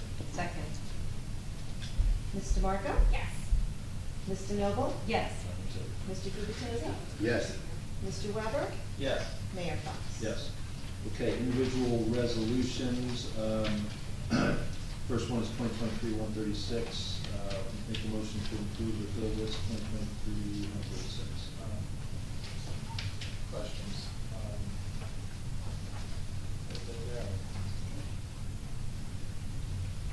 I had a question on page, well, actually, I'd like to know the question that Ms. Meadow asked about the current quarter bill list, 12/31/20. Is that just a mistake, or is that, do we know, are we actually paying a bill from the end of 2020, or is this just a monthly definitely? Does anybody know? Are you speaking about the Department of Labor payment for Correct. unemployment insurance? Yes. My understanding from what I am seeing is that it is a quarterly bill that is due by the end of this week, and it's for the first quarter of 2023. So this is just the wrong date? Yes. Okay. On page 11, we have names to Holman, Fania, and Allison. I know we have a contract with them, I believe it's for $6,000 a month, and that's what the first 3 items add up to. But then after that, it just says professional services, and there's another $2,560 there. Do you know what, it seems to be above and beyond what our contract is to pay them for every month. Maybe apologize. Is that the, Page 11. yeah, okay. Is that, the CFO services are up top, I'm sorry. I thought, no, those are CFO It services. just says professional services and that, you know. I believe that's for, the services, the kind of supervisory services that, Chris Clinton provides, the guy who works in the department. Is that, Gregory? I'd have to examine that, I don't know. All right, but I'm pretty sure that's what it is, because he supervises payables and does some analysis. Mr. Allison, you want to speak? No, I don't send those bills out. Are we able to hold on to this one, so we can find that out first? Can we approve the whole bill list They make a motion to remove that from the bill. So remove the 2560. And take the council's temperature on that, or? I just wanna know what it is. I agree with you. I've had similar questions on this process in the past. Okay, then, yeah, do you want me to make the motion? Please. Yeah, that's fine. Okay, That's fine. sure. I'd like to make a motion that we take that item, off the bill list. It's on page 11. It's the Holman and Leanne Allison Professional Services, and just so we can get to the bottom of, Yep. of that one item. Yep. This is number 4 only. Number 4, yeah. Right, 2560. Okay. Yes, that makes sense. So I believe I made a motion. Do I have a second? Second. Ms. DeMarco? Yes. Ms. DeNoble? Yes. Mr. Gubatose? Yes. Mr. Weber? Yes. Mayor Fox? Yes.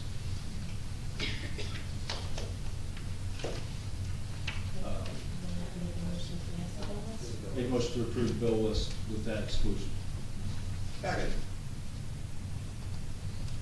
Ms. DeMarco? Yes. Ms. DeNoble? Yes. Mr. Gubatose? Yes. Mr. Weber? Yes. Mayor Fox? Yes, 2023-137, Erica, you're gonna do that? I can read that, yes. Yeah. Introduction of 2023 municipal registry, read by title only.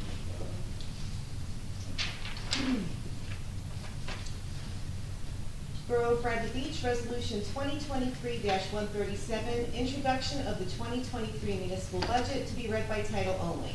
Whereas N.J.S.A.40A:4-8 provides that the budget be read by title only at the time of public hearing if a resolution is passed by not less than a majority of the full governing body, providing that at least 1 week prior to the date of hearing, a complete copy of the approved budget as advertised has been posted in the municipal building, the local public library, on the borough website, and copies have been made available by the clerk to persons requesting them. Whereas these conditions have been met. Now therefore be it resolved by the governing body of the Borough of Bradley Beach and the County of Monmouth, State of New Jersey, that the budget shall be read. Be it further resolved that the said budget will be published in the Asbury Park Press in the issue of April 29th of 2023. Thank you, Erica. You're welcome. Great. I know you prepared some comments. Do you want to cover those comments? I can try to do that briefly. Yeah, I know. Yeah. I had some concern as to whether or not the governing body would proceed to introduce the budget this evening.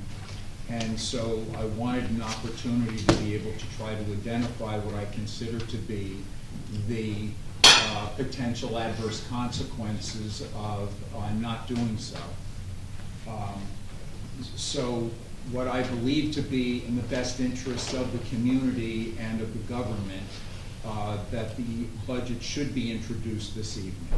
And the reasons are the following. At this time, nearly a third of the year has passed, and we are on the verge of the borough's most expensive period of the year, the summer and early fall. By the earliest date available for adoption of the budget, almost 5/12 of the year will be over. If the adoption is prolonged, even less time will be available. There is really only one person in the entire organization that is able to take a management position to control costs, and that is the position of the borough administrator. It will take the person in that position, either me as an interim or the newly appointed administrator, substantial and valuable time to try to effect savings that have been expressed of concern by the governing body. Edmunds, the software system that contains the budget for the borough and over 300 other municipalities in New Jersey, contains the budget and accounts and controls features which cannot be implemented until there is an adopted budget. So management and control actions must wait for the adoption of the budget and the posting of same to the Edmunds system. There are 4 weeks between introduction and adoption during which additional discussions on the reasonableness of the proposed appropriations and revenue numbers can be held. While I am very much concerned that our attempts to fashion a leaner budget to meet the expectations of the council may have resulted in appropriations that are too lean and revenues that are too aggressive, we can go through deeper examinations as to why that is the case during these 4 weeks. This is a budget which I want to be a ceiling for probable expenditures, will provide a base from which to get to work on controlling expenditures as far below those levels as possible, so as to provide adequate lapsed reserves to assist in the rebuilding of surplus. Being able to have balances left at the end of the year is a primary method that municipalities use to build fund balance. I am a taxpayer in this community, just as all of you are, and as are the residents who come to these meetings. I do not like paying taxes, any more than any of you or any of the people in the audience. However, I must recognize the demands for services by residents and the real cost of these services more than most. As much as I would like to responsibly advise you of ways to reduce the budget substantially in a way that it would have a measurable effect on the tax levy increase, I can't. This year's budget and the tax levy increase is a function of last year's budget anticipating too much on the revenue side, period. If you look at the expenditures in this budget, the expenditures in this budget are presently programmed to be less than the expenditures of last year. And while I am willing to put in whatever time and whatever effort is needed to go over this with all of you, I think we need to have a starting point, and that starting point is the introduction of the budget. Thank you for the time. Thank you, Craig. Appreciate your thoughts on that. I think, given your experience and the hard work you put in on this, I very much value your comments. Any other comments or make a motion to? No, I do definitely have comments. Okay. Well, for starters, Mr. Berenbach, just to test, you shared that note with the council about 2 hours or so before the meeting, so didn't have a lot of time to think about a response. But even having read it and now sitting here listening to you again, I asked you are wearing your hat as our acting VA, and I appreciate that role that you play, and I appreciate the concerns you have about timing of the budget approval and how this can hamstring your ability to manage our costs going forward. So thank you for those comments. That said, I don't know if you're fully appreciating the position that I find myself in as a member of the council, in that I am an elected official. I am voted into office by at least enough residents to ask me to sit here and represent them. And my job, I believe, in representing those residents, and not just the ones who voted for me, but all residents, is to question the budget, make sure I understand the budget, and do what I think is in the best interest of Bradley Beach.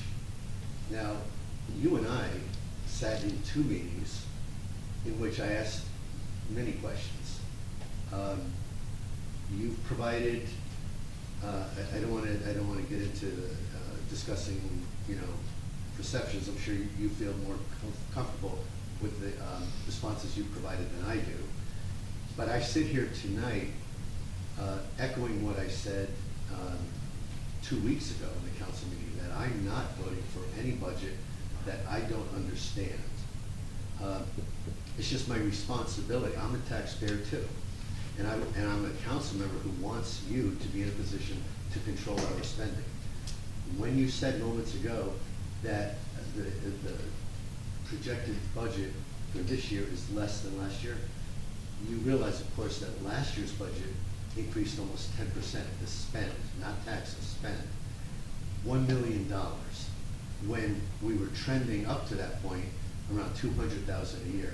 We had a huge spike in expenditures, in part, in fact, almost exclusively, because we had substantial one-time revenue that came in. Interfund transfers, I'm not gonna bore the people, the mayor mentioned this in his newsletter, but we had substantial, over $1 million of substantial one-time revenue. What that means, ladies and gentlemen, is we spent that revenue, and we spent it what should have been on one-time expenditures. What I'm saying is, if revenue and expenditures went up last year $1 million, I'm not criticizing for that. They should have gone down close to $1 million this year when that one-time revenue infusion and expense incurral was behind us. So for you to say the spend is down this year, I would say maybe it's not down enough because you're measuring against an artificially inflated 2022. Now, I appreciate your comments, but I am now going to read a prepared statement because I'm going to say even beforehand that I think so far this budget process has been a travesty. I think it has been a disservice to the public. It has been a disservice to the council. I'm going to read my statement. In his most recent newsletter to our residents yesterday, I was happy to see Mayor Fox pronounce the budget that is up for introduction tonight as prudent, practical, and manageable. The problem is, the mayor said something similar to the public back on March 8th when it was announced that we needed a 20% tax increase, $1.5 million. At that time, the mayor blamed this increase largely on an increase in pensions and health insurance of over $1 million. However, the mayor's math was wrong, and those increases were actually nowhere near $1 million. Then we waited. A revised budget was not presented to the council until 5 weeks later, in an email dated April 17th. At that time, the mayor told the council that his team brought the tax levy down from 20% to 6.9%. Then, just days later, on April 21st, the mayor announced that the tax levy increase had dropped again, this time reducing from 6.9 to 5.3. Of course, this was announced at a hastily organized workshop on a Friday afternoon when many residents and a few council members could not attend. So let's recap. During the 7 weeks that have elapsed since the proposed 20% tax increase budget was shared with the public, this council spent 6 weeks focusing upon a bogus budget that never should have been shared with the public in the first place. Then, in roughly 1 week, our administration eliminated almost $1 million out of the original $1.5 million in projected tax increase. Does anyone else see a credibility issue here? So, while it's good to see the mayor believe that this version of the budget is prudent, practical, and manageable, please forgive me if I question his judgment. I had more comments about all the questions I've asked that, to my opinion, have not been answered. I'm going to bypass most of that detail to get to the final point, which is I cannot honestly sit here tonight and tell you that this is a bad budget. I also cannot sit here tonight and tell you that it is a good, prudent budget. This council and this administration should be working together. We all swore an oath of office to serve the public. We all should be sharing information and ideas to develop the best possible budget for Bradley Beach. Unfortunately, that has not happened yet. For the record, I am very willing to provide my yes vote once my questions are answered, and I am confident that this budget is serving the best interest of our residents. Until then, I will continue to vote no. Mr. Mayor, if I just may, I agree with a number of the things you said, Mr. Gubitosi, but I believe that voting on this budget is not voting on its introduction. The introduction is essentially an authorization to publish and make the document public. It is not a vote on the budget. The vote on the budget occurs after a public hearing, which the soonest that that can occur is the 24th of May. And so you will have an opportunity, one, to be able to go through with a fine-tooth comb all of the items that you want to, and the public will have an opportunity to be able to look at the document as it presently exists when it's published, when it's put on the website, and when, as the clerk indicated earlier, if somebody asks her for a copy, she'll produce a copy for them. And we can go through that review process. But the vote tonight is actually a vote to approve the publication of the budget, not a vote on the budget. The vote on the budget occurs when, following a public hearing and any amendments that all of you decide you want to make to that budget. And as a formality, I understand that. However, the budget that we would make available to the public, I would say should have been made available to the public in the workshop. The fact that we are being asked to vote for this to make it available to the public is once again a disservice to the public. That's my opinion. But that's not the way the local budget law is written, and I would defer to Mr. Allison on that.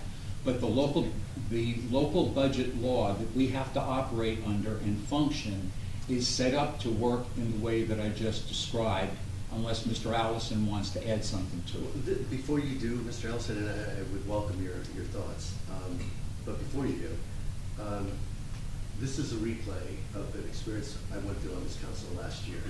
And last year, I didn't understand the 1%, 10%, 5% rule, where once you introduce, you then can, you have to reintroduce. No, you don't have to If we make reintroduce. changes that exceed any of those thresholds. The process is that in the event you have that 1%, 5%, 10% violation, you have to amend the budget by a vote that I think it's 3 days have to pass. You have to notice for a public hearing, and you hold a public hearing on that amendment. You do not have to go through a whole reintroduction of the budget. And what we went through last year, this administration continued to submit budgets that they had prepared to the DCA for the DCA's approval, even though the council had not approved the budget. 3 different times they submitted it to the DCA. And honestly, I'll come back to my initial points, which were, it's been, to me, it's been an unbelievably terrible process. When you and I sat down and discussed this, when I asked you my questions, you said to me, these are questions these are good questions, I'm basically asking the same questions. You may have resolved those to your satisfaction. I still have not received any resolution to any of my more significant questions. So I'm sorry, but you know what? The mayor and this administration has got to show some respect for the council, and I would say for our residents. And they've got to engage us, share with us. You know, I know you know this answer. I don't know if the public knows.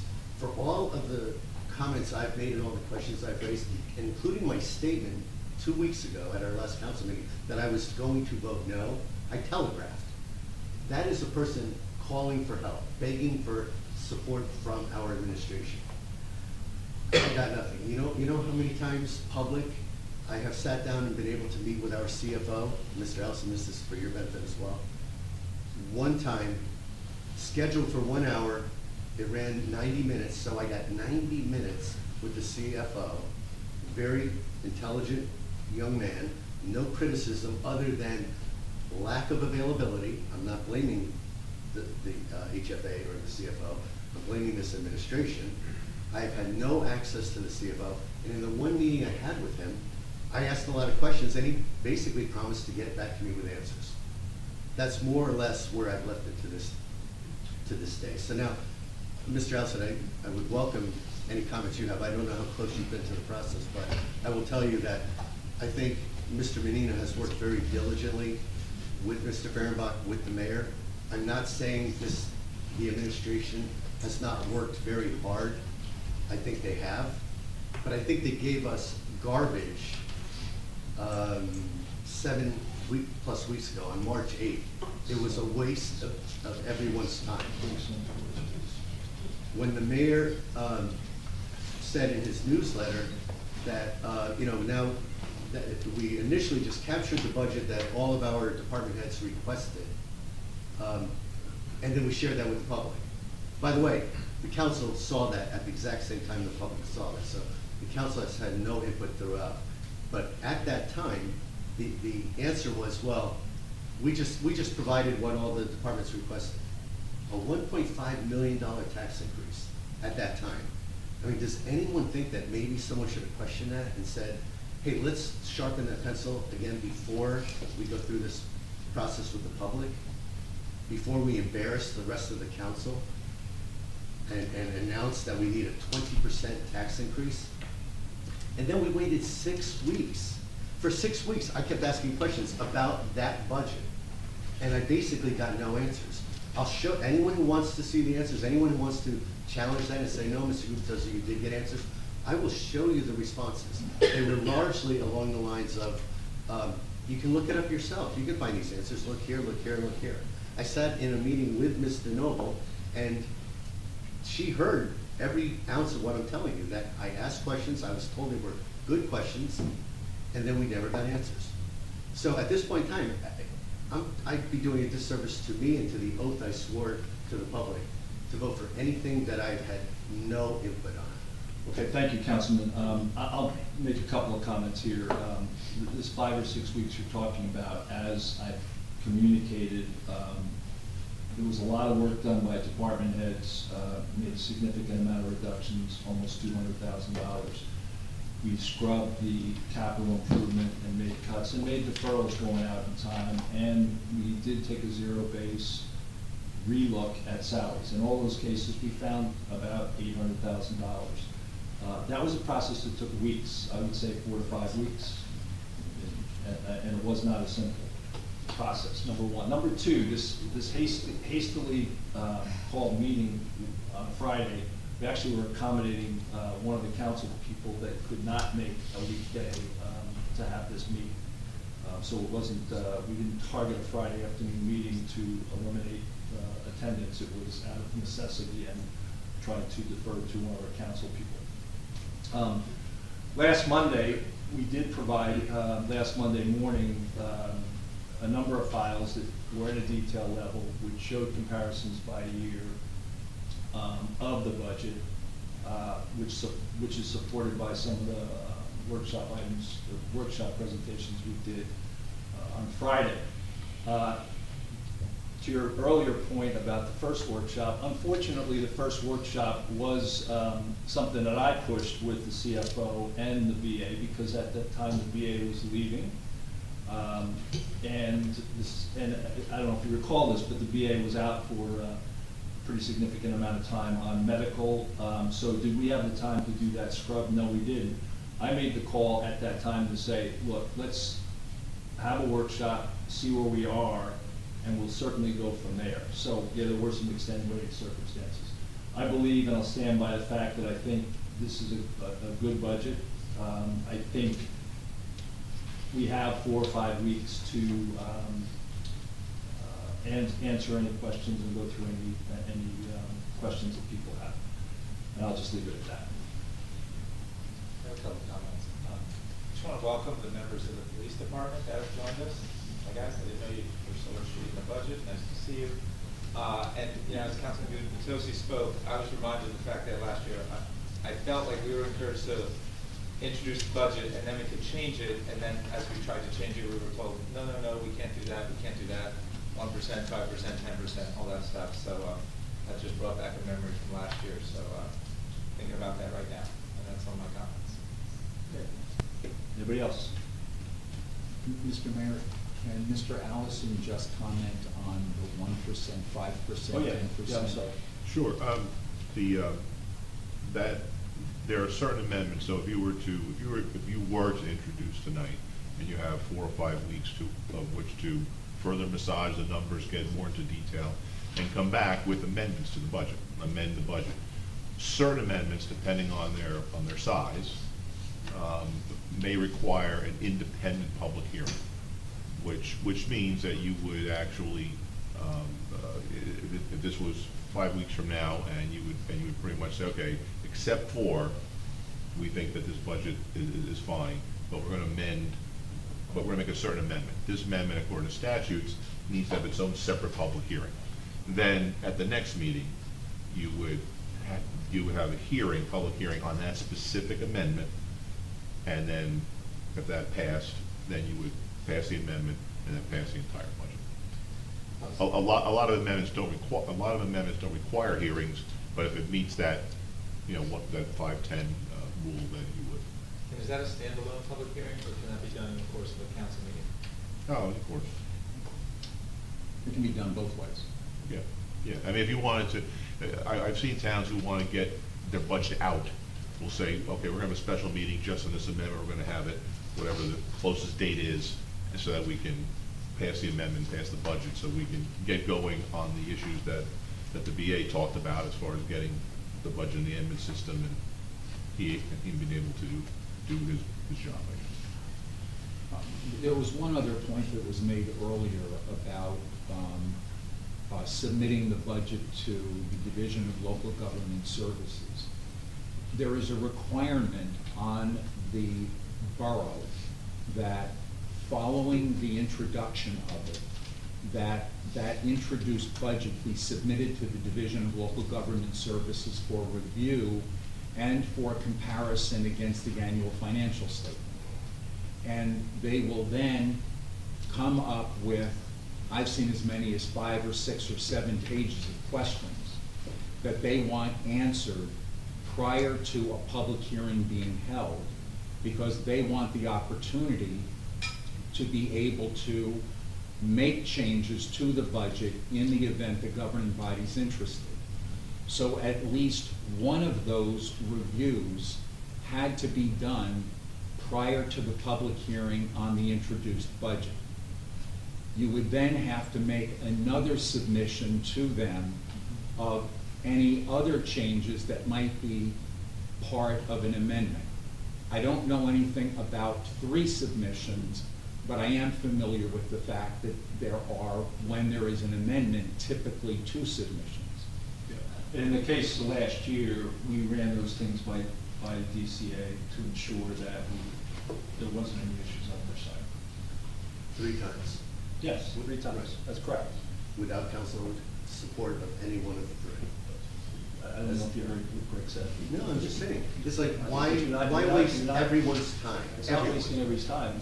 The DCA needs to put their thumbprint on it and say, we don't see anything any red flags. Am I wrong? You have to make the submission to the division Understood. for them to be able to review it. That doesn't mean that they're committing that the governing body is going to vote in favor of it. But they have to make sure that the division is going to approve of whatever is submitted to the 3 governing body. times, I understand. 3 times, I understand what you're saying, sir. I appreciate it. But 3 times, and you know what was really offensive to me as a council member? An elected official who's doing his best to represent our residents. What was really offensive is that we were not getting our questions answered last year. We were voting no. These amendments, these edits that kept being made, kept getting resubmitted. And the whole time, the administration was telling various shop owners and so forth, we can't pay your bills right now because the council is voting no. And I was told that to my face. I was told that by other residents, that the word on the street was the council is tying up the borough's budget. And the problem with that is the council, all we wanted to do last year and all I want to do this year is to be included, to be a part of that process. You guys apparently think you know your numbers really well, you probably do. but no one has shared them with us. A simple question, ladies and gentlemen, I ask salaries and wages. Salaries and wages. We, the Borough of Bradley Beach, should know salaries and wages. I say I want salaries and wages for 3 years. I want them by department. Any problem with that so far? No. Prior to allocating to the beach and the sewer utilities. That's important to me because once some portion of our salaries get allocated to beach and sewer, our record keeping loses how much is police, how much is DPW. I want it prior to the allocations. I'm told in response that would be too difficult to create. I'm like, a budget process starts with the total salaries and wages. It's from that starting point that you make the allocations. But I'm told I can't have the total salaries and wages. And that's important. I'm not just trying to bust chops. It's important because if I don't know how much of the police or how much of the DPW got shifted to the sewer utility or to the beach utility, I can't tell how much total increase or decrease salaries and wages went up. For example, police salaries in our budget were going up pretty substantially. I want to say close to 10%. DPW salaries were going down. I'm sure a lot of that is because less was allocated from the police to the beach, maybe more was allocated from the DPW to the sewer. But I have no way of knowing that unless someone tells me what our total salaries and wages were. And if I can't get that answer, it says a lot about what other answers I'm probably not getting. So at the workshop on Friday, if you look at the line item budgets that we handed out, the detailed budgets, the Excel spreadsheet, somebody asked a question about what was allocated to the beach. It's right there. Where's the police allocation to the beach? So I mean, it's a matter of adding 3 numbers together. But I mean, I don't know why we couldn't do the. You absolutely should be able to do it. That number should exist. I have it in writing that it doesn't exist. So. It's got to exist. I've played with. Of course it is. I'm sorry? Of course, the total salaries of the town. By yes. department. Well, It must exist. by whatever, yes, by department and then by allocation. Yeah, sure, absolutely. So I did. It has to be. I'm sorry, I don't mean to interrupt. That's okay. No, Councilman Josie, and forgive me if I'm wrong, I thought we did get an email that broke it down by employee, by name, that had the W-2. Oh my God, so it was that- horribly flawed data. Ms. DeNoble requested it. She asked me to merge a couple files, which I did. Well, for example, 2 employees were not even included in the salary data. I mean, 2 that I noticed. I'm not going to mention names, but they're both, full-time employees, both getting paid. The salaries didn't add up anything close to what the numbers were that we were looking for. There's so many flaws in the data that's been shared, and yet I know, because I've built budgets in my past, not municipal budgets, I will grant you, there's a whole new world of accounting rules and procedures. But fundamental concepts of budgeting aren't different, and I know you know that. And all I've asked for is the appropriated salaries and wages, and the actual expenditures for salaries and wages by department for 3 years. I wanted to look at 2021, 2022, and 2023. The reason being, 2022 was such an anomaly. There was such a spike, as we've all attested, including our acting VA, that 2022 was an odd year. And I'd like to see if that one-time revenue that we spent, I'd like to make sure that we spent it on non-recurring things. If I see a big bump in salaries, or if I see a big bump in other expenses that does not go back down in the next year, this year, 2023, I have a problem with that, and I want to ask more questions. But I'm told I can't get that number. If I can't get salaries and wages, I mean, what's the point of me voting? Why don't we just have the mayor and the administration set our budgets and submit them? Why are the rest of us sitting here? That's my question. And I've tried saying that you will have an opportunity to take that position anytime that this budget comes up for a vote. But tonight is to authorize it to go out for publication and to begin the process that the local budget law requires of a 4-week review period. And we will have that 4-week review period. And if you don't want me taking actions to be able to control overtime, if you don't want me taking actions to try to move things along in this organization, I will spend as much time as you would like sitting down and go over each of these numbers. I think I am at a point now where I can give you what you were asking me for 4 weeks ago, but I made it clear to you 4 weeks ago that I had the same questions you had because I could not find the information. I think I have finally found the pieces of the jigsaw puzzle. I think I finally put them together, and they seem to make sense. Maybe you will end up finding places where I was wrong, and we can make corrections in that. And I have no problem saying I was wrong, I made an error, I sent you out an email yesterday or today or something where I indicated that. I make mistakes. We all make mistakes, and we learn from those things. But in order to be able to get this process started, there has to be an introduction of the budget. That's what the law requires. The law requires it, and the council requires some sort of inclusion in the process, and speaking only for myself, no one has earned my vote tonight. And I telegraphed this 2 weeks ago. I said it beyond 2 weeks ago. I said it publicly 2 weeks ago. So listen, we can go back and forth. I appreciate all the legal requirements you're trying to satisfy, but you know what? Somebody's got to show some respect for the rest of the council. And it has not been this administration to date. That's, Okay, I'll stop. Are there any other comments?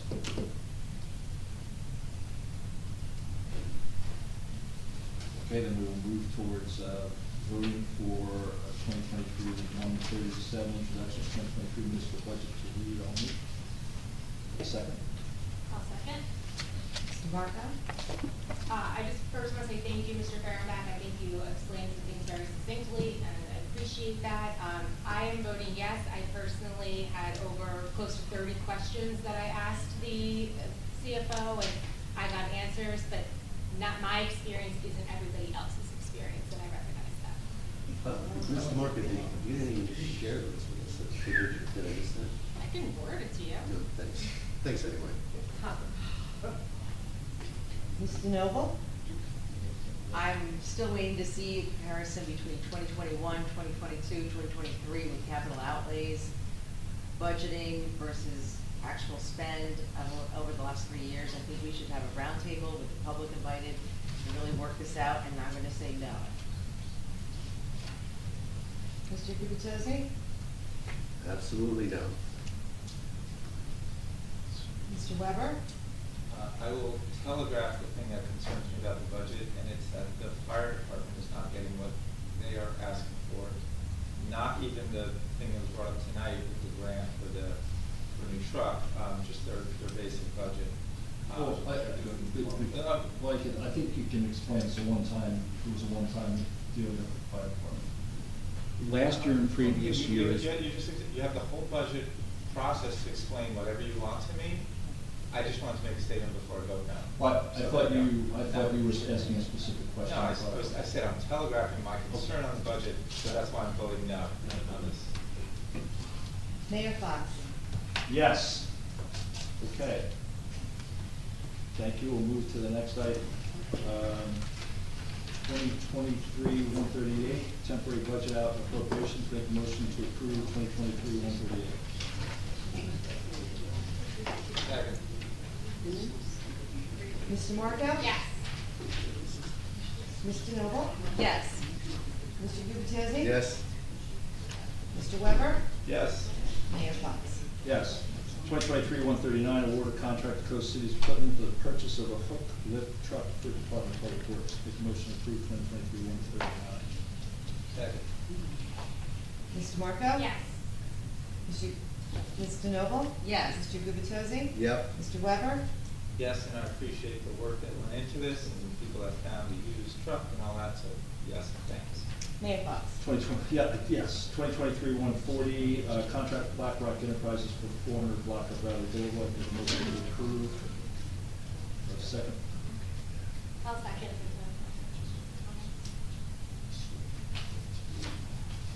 Mr. Marco? Yes. Mr. Noble? Yes. Mr. Gubatose? Yes? Mr. Weber? Yes. Mayor Fox? Yes. 2023-141, resolution authorizing mayor and acting borough administrator to share all submitted resumes to the open position of business administrator to the entire council. Comment on that, Mr. Mayor?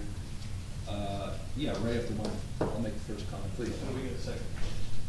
What's that? We get first and second, and then you guys. Motion, go to the second. Do I hear a second? Second. Yeah. Just try to keep it on. Thank you. It's certainly, it's the administration's responsibility to nominate somebody for this position. We defined the process back in March, communicated to the council, was agreed upon. Councilman Gubatose has some issues with that over the last few weeks, and since then, we've scheduled interviews for next week, next Thursday, I believe. We're releasing resumes Friday by the end of this week. So I'm not sure this resolution is relevant right now. I'd make a motion to table it because the information is going to be out on Friday. But as you recently shared with us, you plan to share the 3 resumes of finalists were at the council for months. No, I'm going to share all the resumes.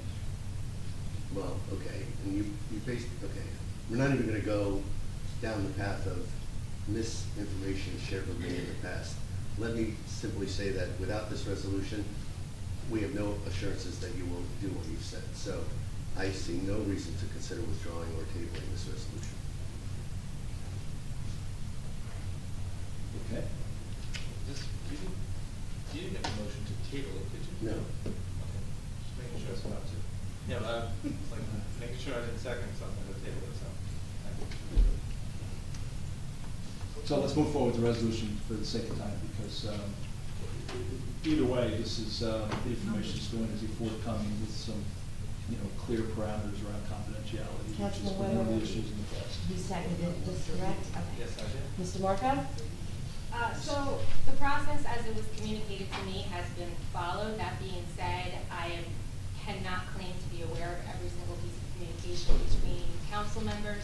So I don't think I have all the information I need, so I'm abstaining. Mr. Noble? I think this should be a fair and open process with the council. I think we are all one vote, 20% each, and all information should be shared, so yes. Mr. Gubatose? I'm sorry. No, go ahead. I agree with Mr. Noble. I think the council ultimately, just like the budget, the council ultimately has to vote consent. In order to be able to vote consent on whoever the mayor chooses to nominate as his top choice, the council should have as firm an understanding as we can of who the other candidates were and what their qualifications were, and hopefully the mayor will follow through as he said he would, he and our acting VA, sharing a lot of that information with us. But this information has been collected now over a couple of months. The council has had no information shared. We have no idea what the quality of the candidates. And we were under the impression that this would have been shared with us a few weeks ago. It wasn't. That's why it's on the agenda tonight. So I will vote yes. Mr. Weber? Yes. Mayor Fox? I'm going to abstain, but I'm going to make a comment on this because people aren't getting the whole story. 2 years ago, we had a very similar process that we laid out. The unfortunate part of 2 years ago was that we had 4 council people contact candidates, which is very risky. I don't know if other people were contacted that know new candidates. You could have an instance of a candidate applying for a job. It gets back to that person's boss that they've applied for a job, and that person's boss doesn't know it. It's a risk, and I asked 2 years ago for confidentiality and not to do that, and it happened. There's one instance where a candidate was called and they were told where they ranked at that point in time in the interview process, which is completely inappropriate. Completely inappropriate. And again, that's what happened. Now, you can dial into this year and say, oh, nothing happened this year. Well, that's not the case. This year, we defined the process, and we had a council person go out and solicit an elected official for candidates. I know this because I got an email from that elected official with a recommendation on somebody who had already applied. So, you know, this question of confidentiality is a concern that I have. If a person who may or may not get an interview or a job is out there, and the word is that that person applied for this job and they're a viable candidate, and that person's boss finds out it's not aware of it, that's a problem. So I believe the process we put together 2 years ago was a good one, with the exception of the confidentiality. I think it was good this time. Greg and myself interviewed a number of candidates. We had a lot of rigor. Greg's experience was helpful in that he knew some of the candidates. I think we have a good set of 3 candidates that we're going to look at next week, next Thursday afternoon, and I think we're going to come back with a good replacement person for this job. So I just want to let people know that this isn't just me trying to hold on to information. I very much I'm concerned with the confidentiality, and I'm concerned with what happened in the process last time and the process this time. Clearly not as bad this time, but in fact the information is going to go out between now and Friday. Let's see what happens. Hopefully we don't have any confidentiality issues. Okay. Is this public commentary? No, it's not. When is public commentary? At the end of the agenda item 14. Thank you. No, the agenda, I'm talking about the public commentary on what you just spoke to. As I said, it would be agenda item 14. Oh, I'm sorry, I thought you said May 14th. No, sorry. I'll try to be clear. Okay. Let's see, just give me 1 second here. We're at 142. Okay, resolution authorizing independent investigation into the facts and circumstances regarding the borough's recent preparation for execution of collective bargaining negotiations.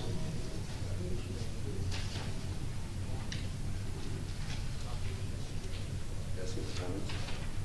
Sure. Okay, just, again, just so the public's aware, Al, you need to get a second first. I'm sorry. No, that's okay.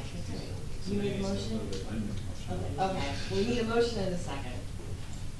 Okay, well, I'll make a motion to, where are we? Approve. To approve resolution number 2023-142, a resolution authorizing independent investigation into facts and circumstances regarding the borough's recent preparation for and execution of collective bargaining negotiations. Second. Go ahead. You give me council comments. Okay, well, But no, you don't necessarily have to have them. Does anybody have any comments? yeah. I have questions. Did you want to go first, Councilman Petrosi, or? No, by all means. Okay. And forgive me, a lot of these are process questions, so I'm hoping that, you know, maybe this can help me out here. So if a resident or a member of the general public or a member of the governing body has concerns over a contract negotiation like this, is there an authorizing state agency that kind of oversees these collective agreements, so like PERC or DCA or some sort of agency? Well, I would say that the actual negotiations process under the Public Employer-Employee Relations Act empowers the Public Employment Relations Commission to be able to deal in issues of clarification of units, grievances, impasse that is reached between parties. But that is as far as I know that the Public Employment Relations Commission deals with things. I'm not familiar with anything such as this because, at least as I understand the interest in this matter, I don't believe it rises to the level of an unfair labor practice charge which is another area of jurisdiction for PERC. So I'm not aware that this is an area that they've entered into. I don't know if Mr. Cannon. So on the labor side, if there was an issue with the labor terms or the fairness of the negotiation, if you want to PERC matter, so the local government ethics board, since all local public contracts is no different than any other, that would be the only other state agency that would be. And can anyone submit like a complaint or grievance to either one of those agencies if they were concerned about how the negotiations went down? Not to my knowledge, from within the borough. No one in the borough is alerted to even anyone in the borough. No, that's not, yeah, my question is if a member of the general public, or I mean. Oh, if someone wanted to? Yeah. That's exactly what the local government ethics board does, accept complaints from the public or people who are inside an organization. Okay. And if somebody were to file a complaint, would we be notified formally or informally? So the local government ethics board would initially investigate they would call them reports, write a complaint, and then they would determine whether the facts and circumstances warranted the board taking action, in which case they would have a vote, and then there was no time. Thank you. So there would be a report, and then there's a preliminary investigation. I don't know if you ever dealt with any state agencies, like Division of Civil Rights, or ELAC, the Election Law Enforcement Division, or the Attorney Ethics Board, for that matter. It's all the same. They do a preliminary investigation, and if they determine that it should go to complaint, they file a notification to all interested parties. But we might not know that like prelim investigation is being done, or would we? No, the purpose of the preliminary investigation is not to throw someone's name on the government report somewhere until they know that there's at least reasonably likelihood, similar to a probable cause standard.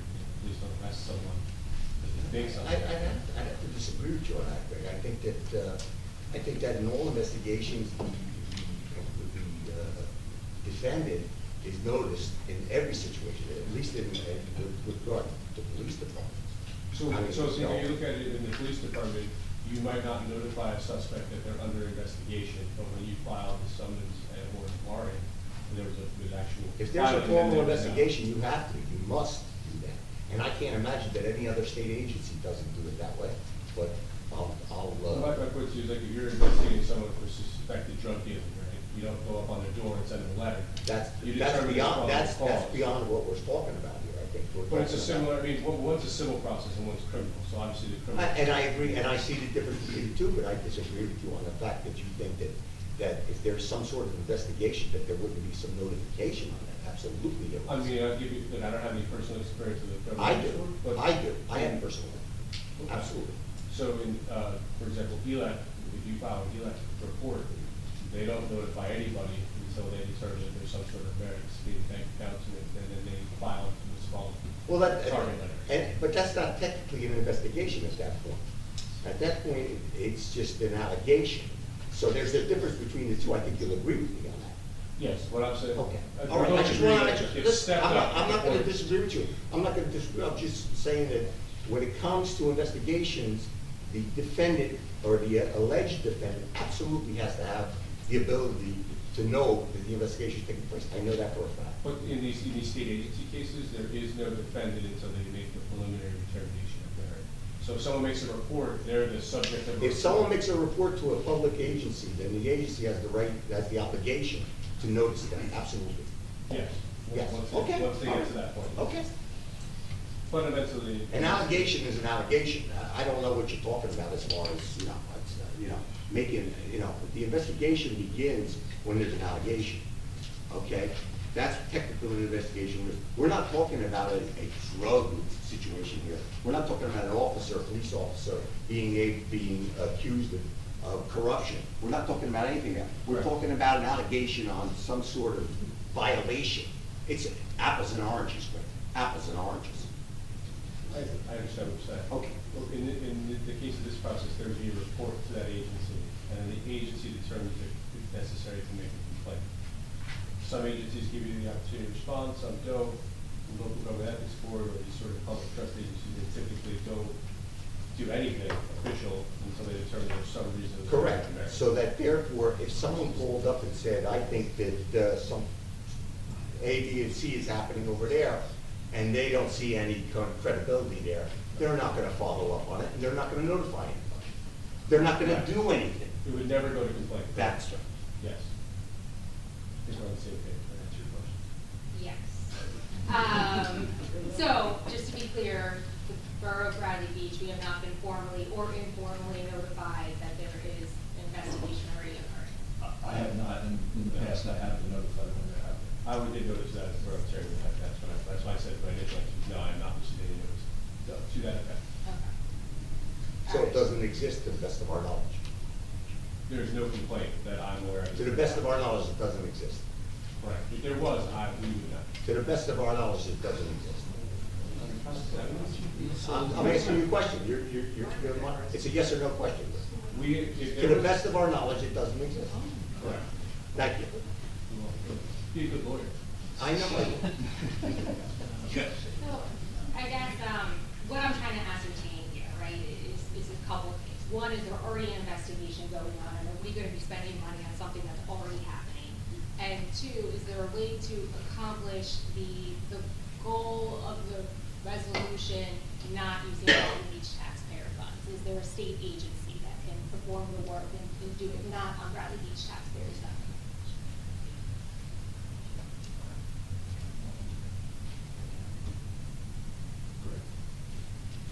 I mean, yes, if you filed a complaint with the local government ethics board, they would look into the circumstances, yes. We would have to report ourselves, you're saying? Yes. Which is your counsel, I don't necessarily recommend, but if people have concerns, I'm certainly not gonna say keep letting it run. So I can't help but feel that people are interpreting this many different ways. There were concerns raised to the council that the council, members of the council, some or all, without being specific, that the council may have done things that some folks viewed as inappropriate. We really cannot police ourselves. If I'm the person who was not involved in there, I certainly can't assess Ms. DeNoble if she was involved in whatever these questions are that have been raised. This references collective bargaining, but it has nothing to do with the collective bargaining agreements, at least as far as I know. This has only to do with. Excuse me, Councilman, and we've had this discussion before. You and I had this discussion. And if it doesn't pertain to the collective bargaining agreement, then why are we even discussing it? Chief, I mean, there's an alleged I'm trying to explain. complaint. There's an alleged complaint. This is what you told me before. I mean, this is what we had a very heartfelt conversation about this. I reached out to you to let you know. And I appreciate that. But as I said to you then, if it doesn't exist, why are we going there? All right, I'm not gonna, well, I don't know how many folks in this audience or in Zoom have actually read this, but I'll read one particular whereas that might answer your question. Whereas the mayor and council hold the public trust in the highest regard and have an obligation to serve the public with transparency and with the utmost integrity. And I won't continue, there's a lengthy thing here, but primarily, questions have been raised about us as a council. We can't police it ourselves. We're asking for our lead attorney, Mr. Cannon, to help us identify an independent counsel who will look into all the facts and circumstances and hopefully tell us there was absolutely nothing wrong. And again, we spoke about this and I agree with you 100%. But the problem with this is, if there's another investigation going on, and I think Mr. Cannon would agree with me on this, no one wants simultaneous investigations going on this. No one wants that. No investigating resource wants to do that. I certainly don't want it. The DCA does not want it. So why would, and again, what are we basing this on? Are we basing this on a complaint or a rumor of a complaint? That's my problem with this whole issue. So first of all, the operative word that you just used was if other investigations are going on. We've been told complaints may or may not have been filed, to your point. we have to assume nothing's being done. By who? By residents. By who? This is an issue, Councilman, we talked about this a couple weeks ago. I'm not, because for me to disclose that, not only is it disclosing, names that's just not warranted for the rest of the world. And that's perfectly okay, but again, if that's the case, sir, then we should leave it to the DCA. We don't know. Or whatever other, if they made this complaint to the DCA, which they're alleged to have done. Understood. I don't know, I'll ask anybody, does anyone know of a DCA complaint or any other complaint to this, to a state agency? Does anybody know of this? Councilman Gubitosi seems to. I'm aware, yes, I am. And I mean, yes. my point being. I'll raise my hand, yes, sir. Sir. I'm aware complaints were made, whether any action is being Well, taken, then I would suggest, as I did to you when we spoke, with all due respect, sir, I would say to you, let them do their investigation and let them make their decision. I don't know. Otherwise, I don't know if they're taking it stinks of politics. And I told you this before. It stinks of It stinks of politics. People let an independent agency do an independent investigation. That's what I said. I appreciate your comments. Thank you, sir. And with that said, the only politics I'm concerned about are representing the public fairly and honestly with integrity. So as far as I'm concerned, if these questions have been raised about our governing body, we need an independent expert telling us, you're all clear, you did nothing wrong, or if there was even the mildest question, at least we all learn from that and we move forward more appropriately. But I'll ask you another question. I'll ask you a question. I'll ask you the same question. Order. This is a question that was asked before. What happens when one agency says there's nothing there and the other agency says that there is something there? What happens when it's the opposite? It creates a real problem. Well, perhaps, but I'm looking at it, I think. With all due respect, sir, I don't think perhaps. I think it definitely creates a problem, and it creates a problem.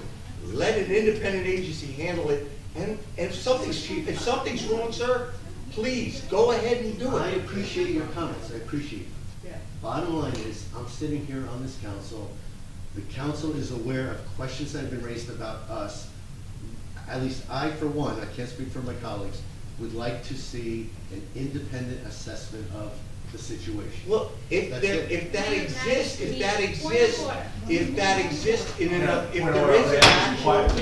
is an actual investigation, then that's gonna happen, sir. What do we have to pay, an attorney for, that Mr. Cannon's gonna recommend an attorney to, he's not doing it for free. Just to be clear, we're not recommending it, getting quotes from facilitating. This is obviously. So you're gonna present a list of individuals at a certain price, correct? Correct. Okay, so why would we do that when we have a state agency available to do that right here for free?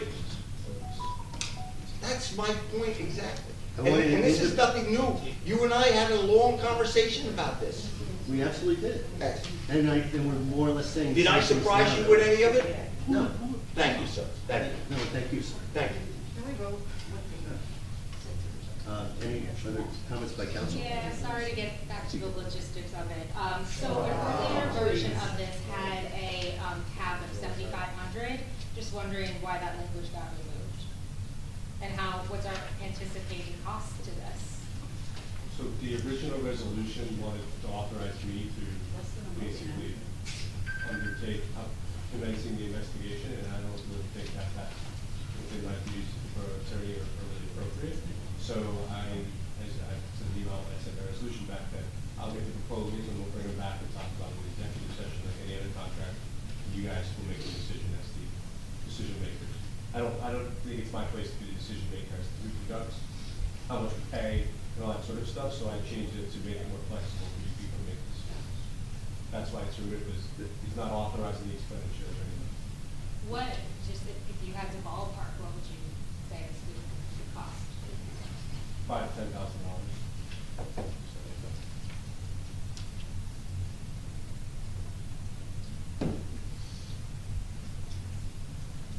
Any other comments? I'll certainly make a comment or two. I think this is a case of one or some of the council just taking a cue from someone and shadow boxing. I'm sorry,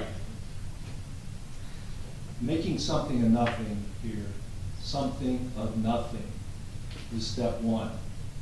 Step two, cast aspersions on people's character. Step three, start a social media campaign whose narrative is, in a word, just, I would say, disgusting in the context of what I see on social media and what I see people talking about professionals in this town, elected officials in this town. It's just not the character of our town, and it's unfortunate. You know, we can throw words around like trust, transparency, and integrity. Typically, when I hear the word transparency, the people using those terms, I question their transparency. So I think this is political, and you know, I just think it's unfortunate. So that would be my comment. And I guess there's no other comments.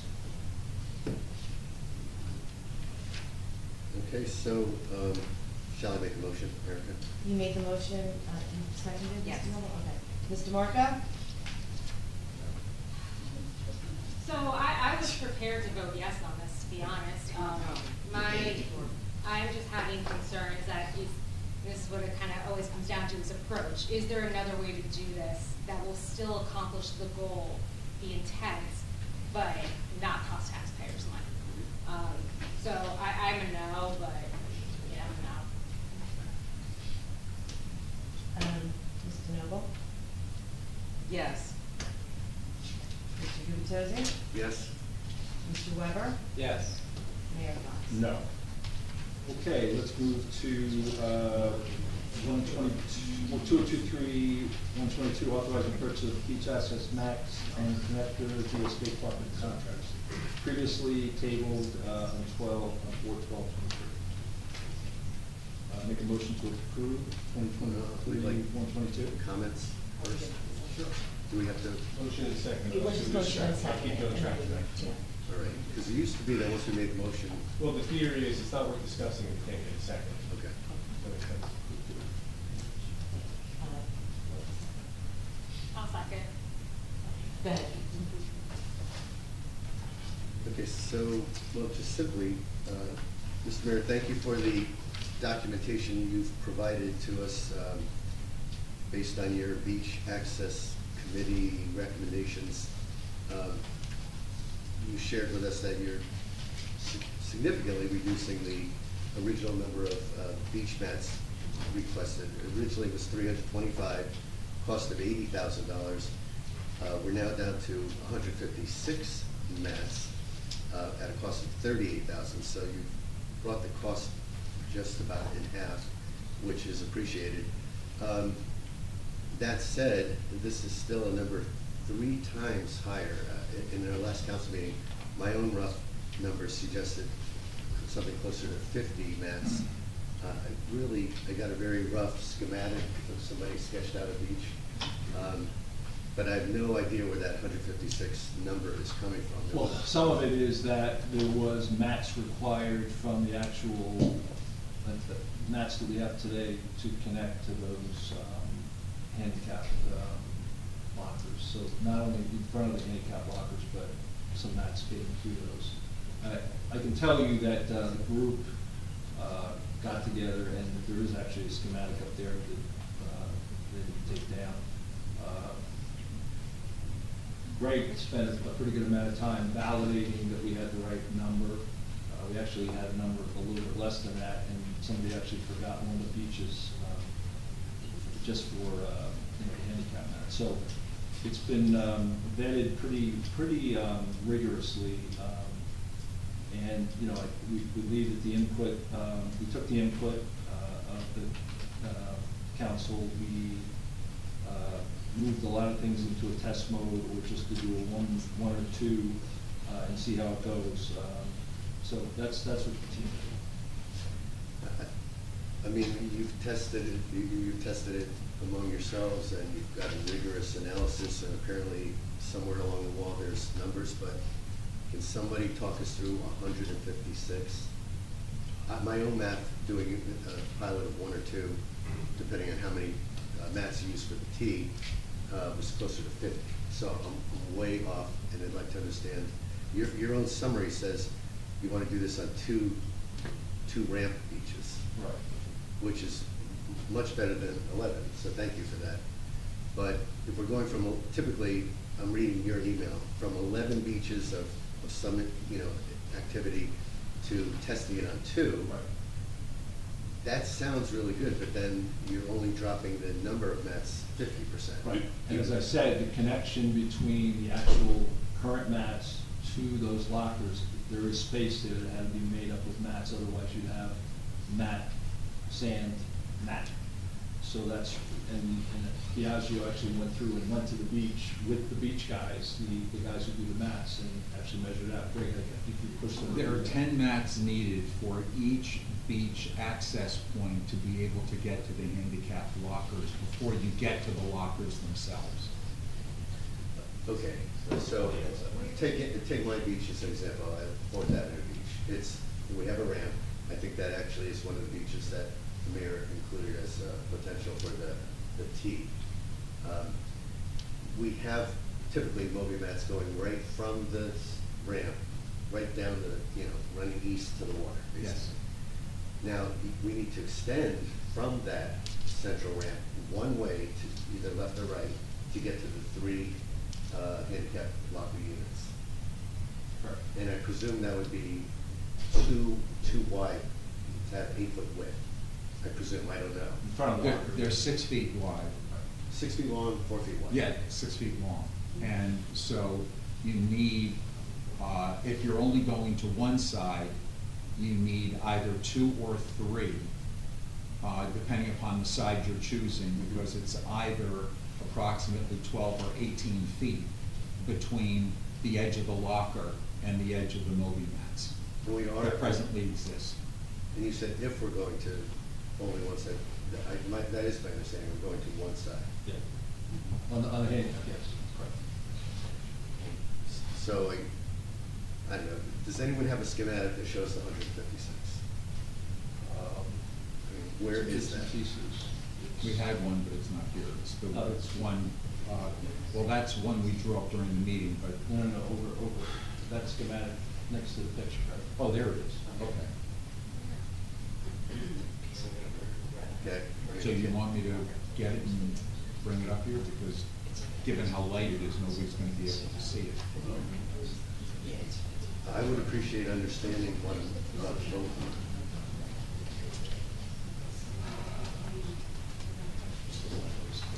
I understand. I don't have very visual language.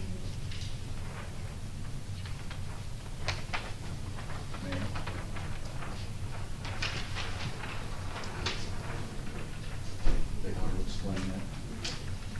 That's just one of the beaches. Yeah, that's just one example. And that was being done originally for a concern about doing many more beaches, with the original like 325 that were needed. So, that design was then used to truncate the request down to the 156.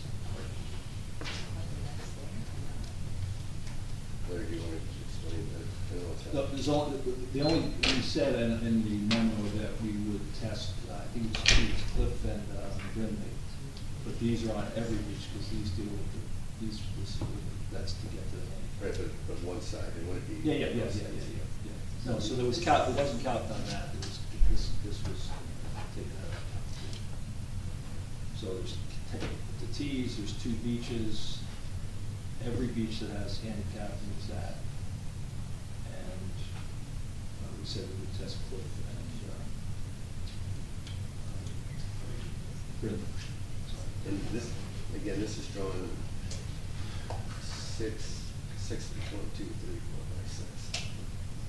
Yeah, so it's G's drawing, so I can assume that's right, correct.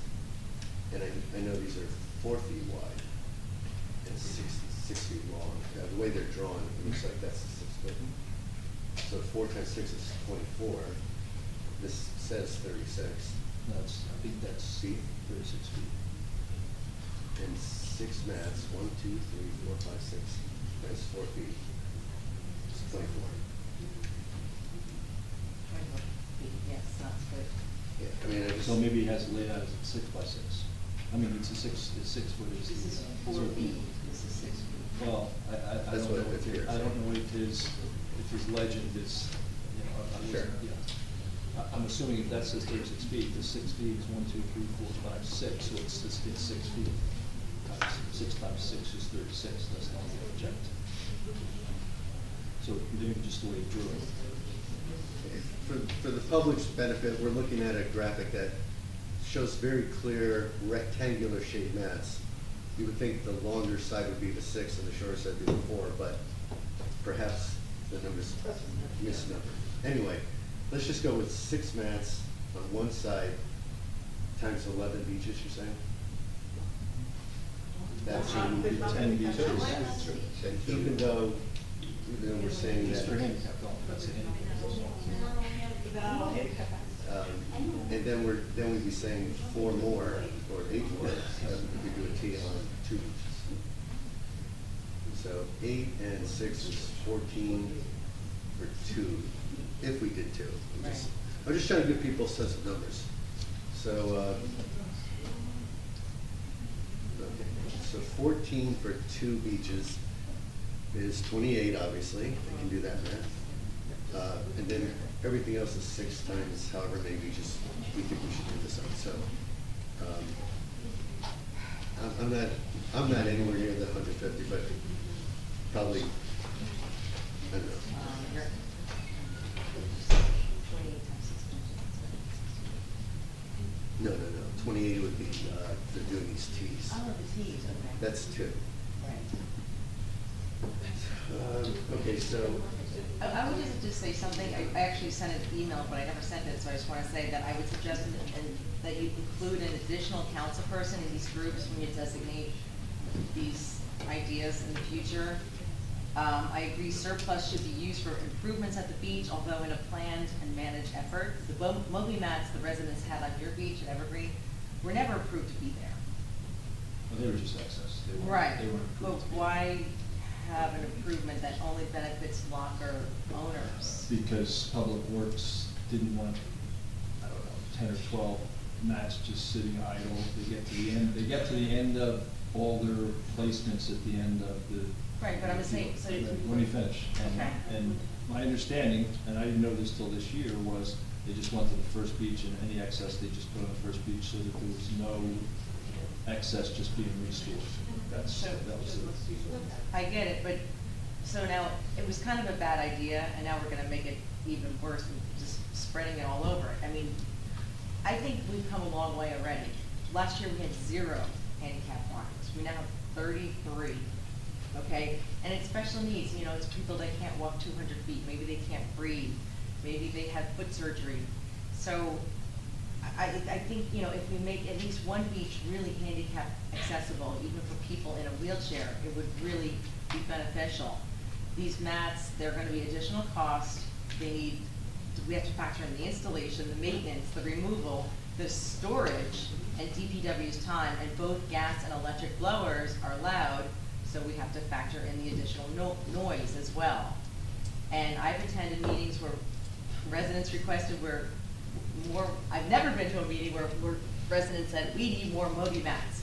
I've just heard, to name a few, more handicap access ramps, more showers, attractive receptacles on the beach and promenade, more bike racks, quality chairs, and umbrellas for badge checkers, replace splinter steps and handrails, more enforcement signage of no smoking and drinking, more beach wheelchairs, more stands to accommodate all the lifeguards, more water stations, replace water fountains.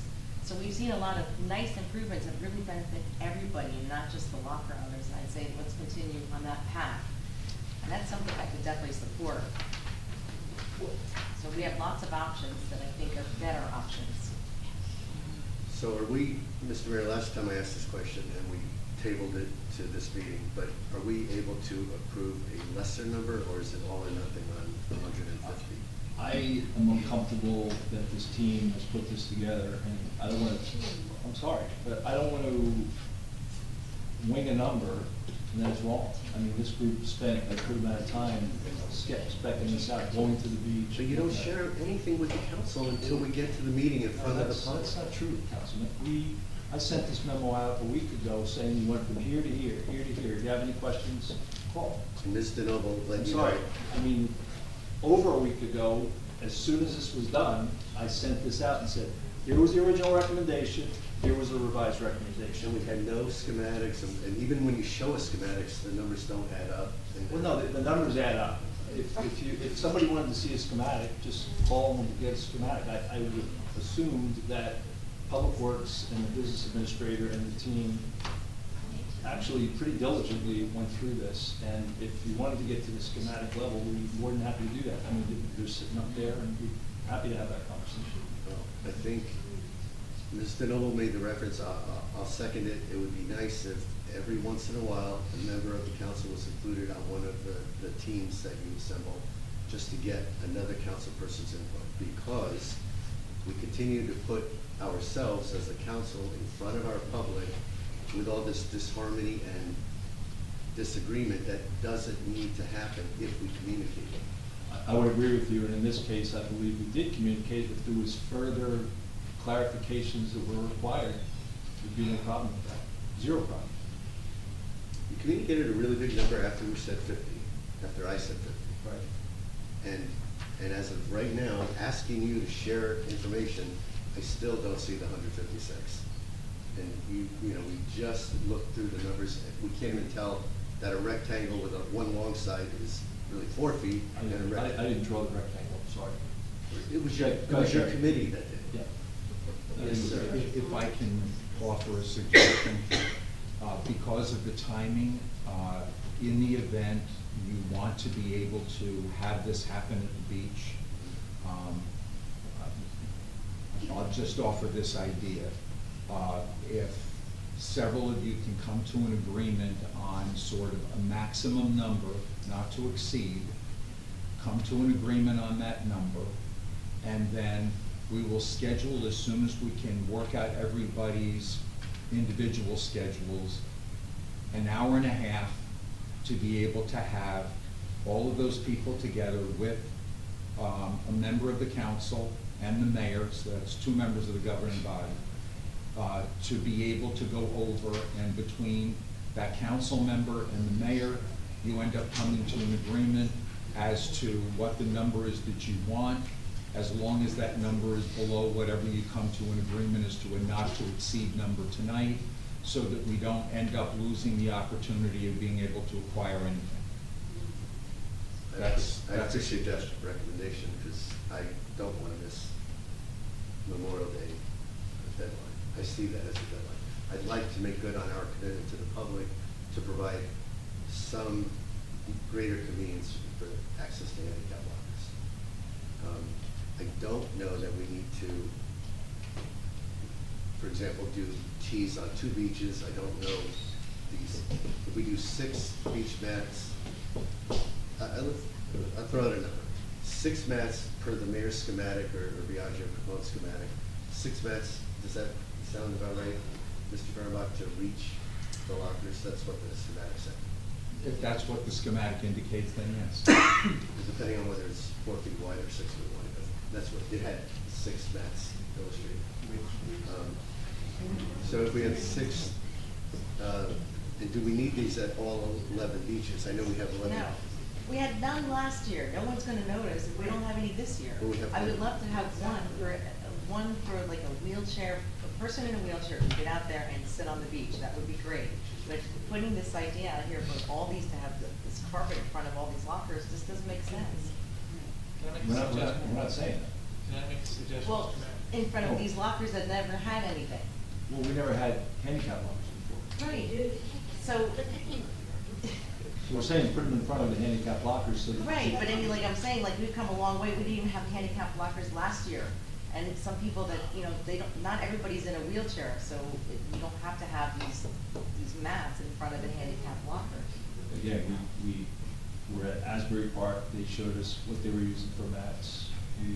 And then I love that We idea. went back- I've we been went back- there, and it was a we went great back to setup. here, we had gotten requests to consider handicap lockers, which we did, which we presented, I don't know, 3 months ago, and we've just been going down that path. So, I think we've been going down a reasonable path. Is it perfect? It's not perfect. Nothing's perfect. You know, we got feedback, back in March. We reconvened, recast it. I believe it's good.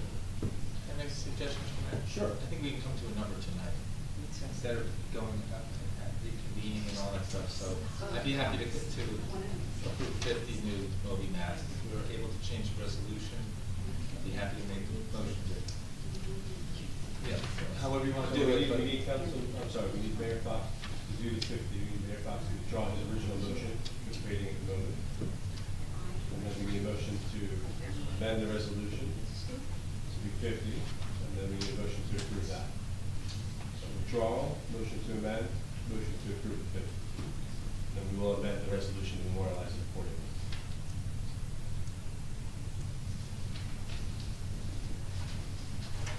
I don't think that satisfies taking care of the handicap lockers. Remember, we have some left over from Evergreen that we're not going to put in front of the I would suggest that minimally it should be 75. Make sure we cut that. And that there's 6 times 10, 60, so we're already at 60.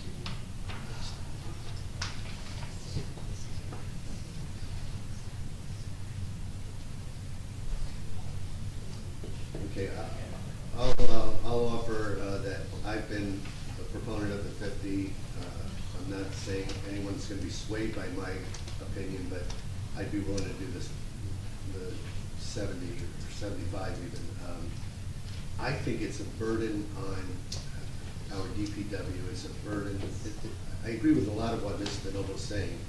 I'm trying to work here to try to find a compromise position for the mayor's efforts to provide handicap access to our beach lockers. I think we have 5 beaches that basically don't allow ease of access. They're either not level or they don't have ramps. So I guess that is a legitimate question. Can we save 30 mats, 6 times 5, by not putting mats at those non-access? Having that level of inconsistency in front of these lockers just doesn't make sense. In front of those 3 lockers. Just doesn't make sense. So Alice, we do 75, the mayor would do 75, I would do 75, but the mayor needs to withdraw this motion, and we'll make a new motion to 75, and get this done. I'll withdraw the motion. Vote on it? No, you can withdraw the motion. You're not doing anything. So the mayor's withdrawing his motion. Okay. No motion pending. Someone like to make a motion to amend the current resolution to be 75 mats. I would like to make a motion to amend 2023-122. The whole thing about the mats. Change that motion to say, limited to 75 new ADA accessibility beach mats. So 75 is the number of mats, not to exceed 75, and whatever the cost of that comes out to be. Used $19,000 as That's great. Just save the borough $19,000. Or the beach fund, I guess. Yeah, not to exceed Not to exceed 19,000. 19. So that was my motion. If somebody wants to second it. Second. Mr. Marco? Yes. Mr. Noble? I will reluctantly say yes. I do hope, it helps people. And if it's a success, we can get more next year. And if we don't use them again, we can always replace old ones. So I will say yes. Mr. Gubatose? Yes. Mr. Weber? Yeah. Mayor Fox? Yes. I would need a motion to approve your amended resolution and a second, and one more roll call vote. We just amended the resolution. Okay, so Motion to accept my amended resolution. motion to accept my amended resolution on 2023-122. I'll second. Mr. Marco? Yes. Mr. Noble? Yes. Mr. Gubatose? Yes. Mr. Weber? Yes. Mayor Fox? Yes. 2023-127, I'm gonna say, again, we're getting close, but we still don't have the days, so I'd say we should table that. Table 127. Agreed. Until the date certain, so you wanna make it for next meeting? Yes. Let's do it the next meeting. We will have it by the next meeting, we're very close. We've been hounding these people. Second. I second. Mr. Marco? Yes. Mr. Noble? Yes. Mr. Gubatose? Yes. Mr. Weber? Yes. Mayor Fox? Yes. Okay, next is there are no announcements, so mayor and council reports. Start with Councilwoman Noble. I attended the Bradley Beach Board of Ed meeting on April 25th, and we got to meet the high honor roll children, and congratulations to all of them because they got straight A's. Also, they have now E-Friday. E-Friday is every one Friday. They have this New Jersey School Learning Assessment. They prepare the students to take these tests for the state. It increases their stamina, they're well prepared, and increases their scores. They also study bike safety. I think a lot of people should take this course besides the children. How to navigate traffic, follow traffic rules, saying one way is one way for cars, one way for children, one way for adults. Great presentation for them. Next we have, let's see. Councilwoman, did they go over hand signals on bicycles? They did, and that's another great Big thing. fan of hand signals. And they covered helmets the week before that, so they were really on a roll there. Okay, now, I just lost my, that's okay, no, that's good, because I need to procrastinate. I lost my report from tourism. We might have to get back to that one. Okay, the shade tree. So we have Arbor Day coming up this Friday. It looks like it's going to rain. We might have to postpone there. Okay, we're doing the Arbor Day at 4 o'clock, remember that, on Friday with the children?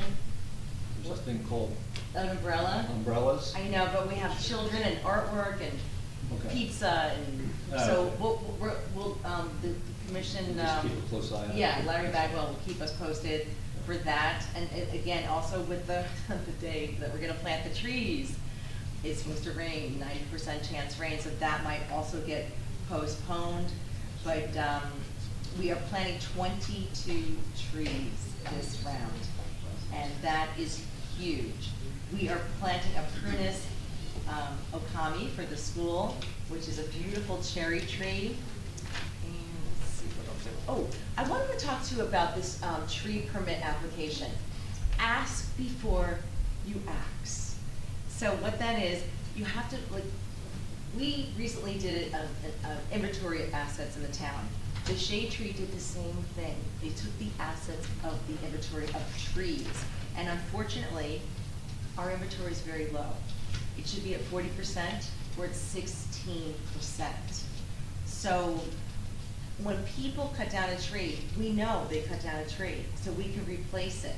They also filled this out and they give us $50 application fee.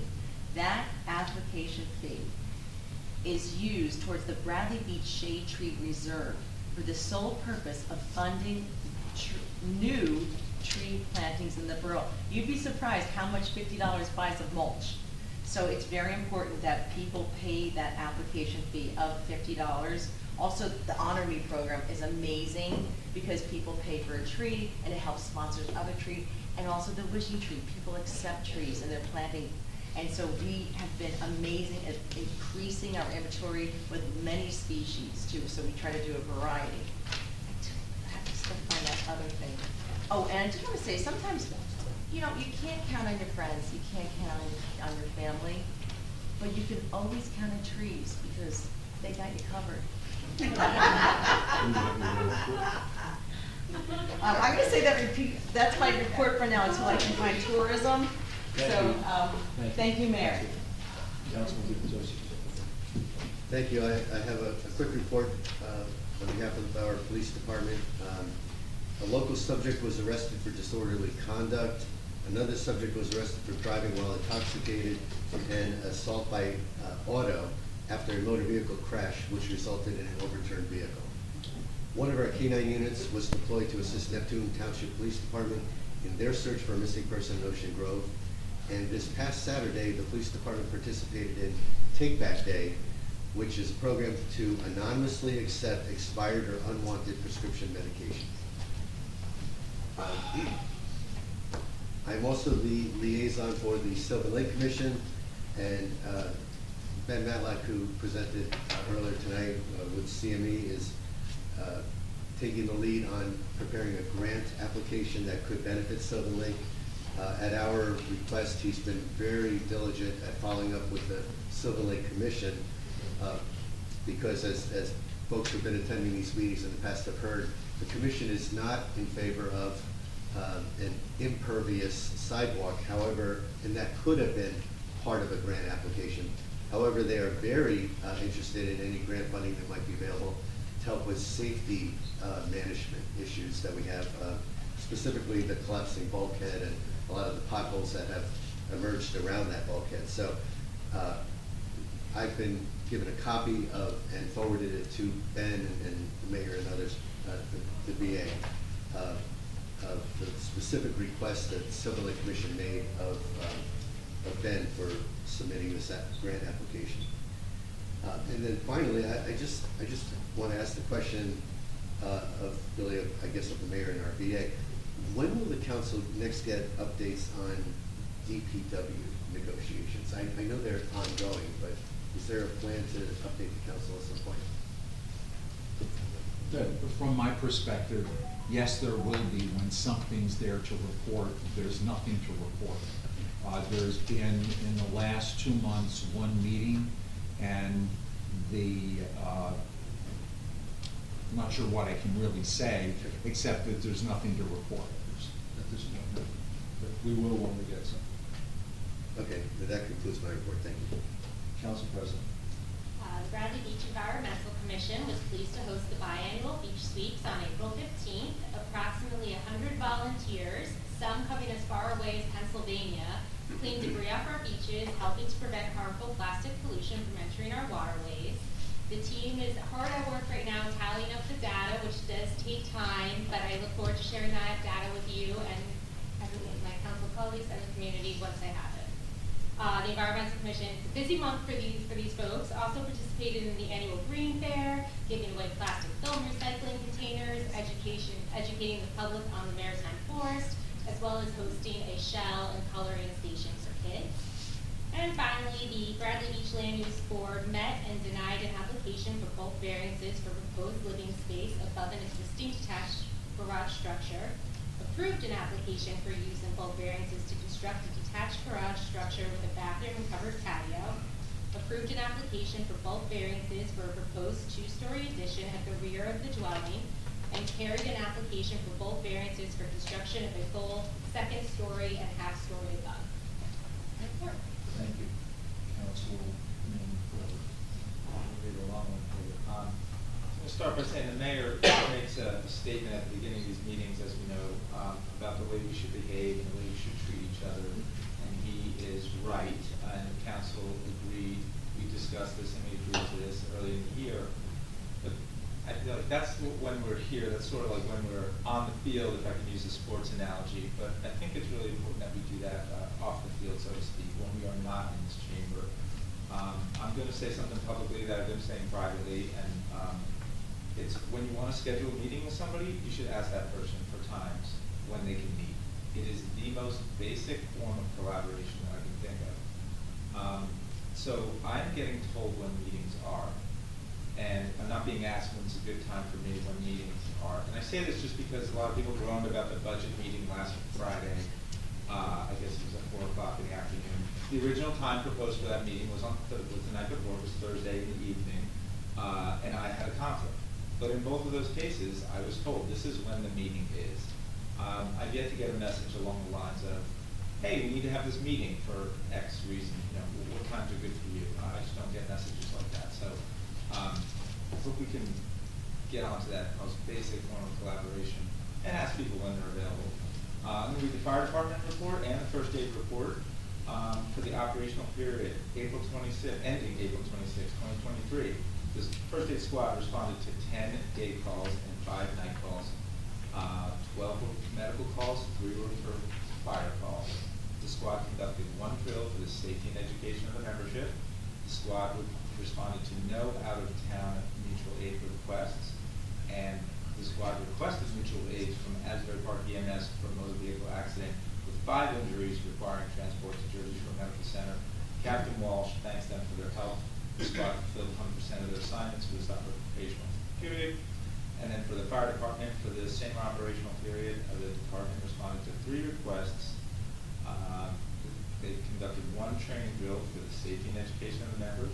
The department responded to a report of a motor vehicle accident with injuries to assist the first aid squad. Chief Hagerman thanks Neptune City Fire Department for their mutual aid assistance and provided extra lighting for the safety. I bet we need those people. Extra lighting for the safety of the patients and all the responders operating on the scene.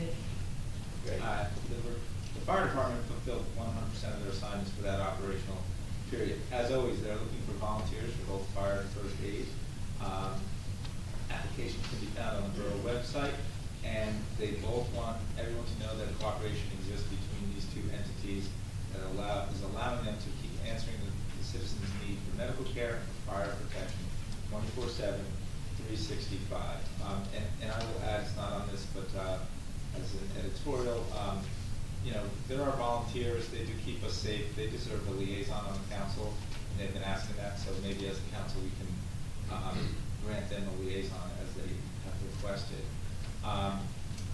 Jane mentioned the shade tree events we may postpone after this meeting. We'll probably figure out what exactly to do, if it's next weekend or what. I do want to remind everybody that the planting tree strips, those are the responsibilities of the adjacent homeowners. So if that tree looks like it needs trimming or anything, that should, that is the responsibility of the homeowner. And you know, these tree plantings are great. This is going to be our 4th. We've done 2 in the fall, and this will be our 2nd and 2nd.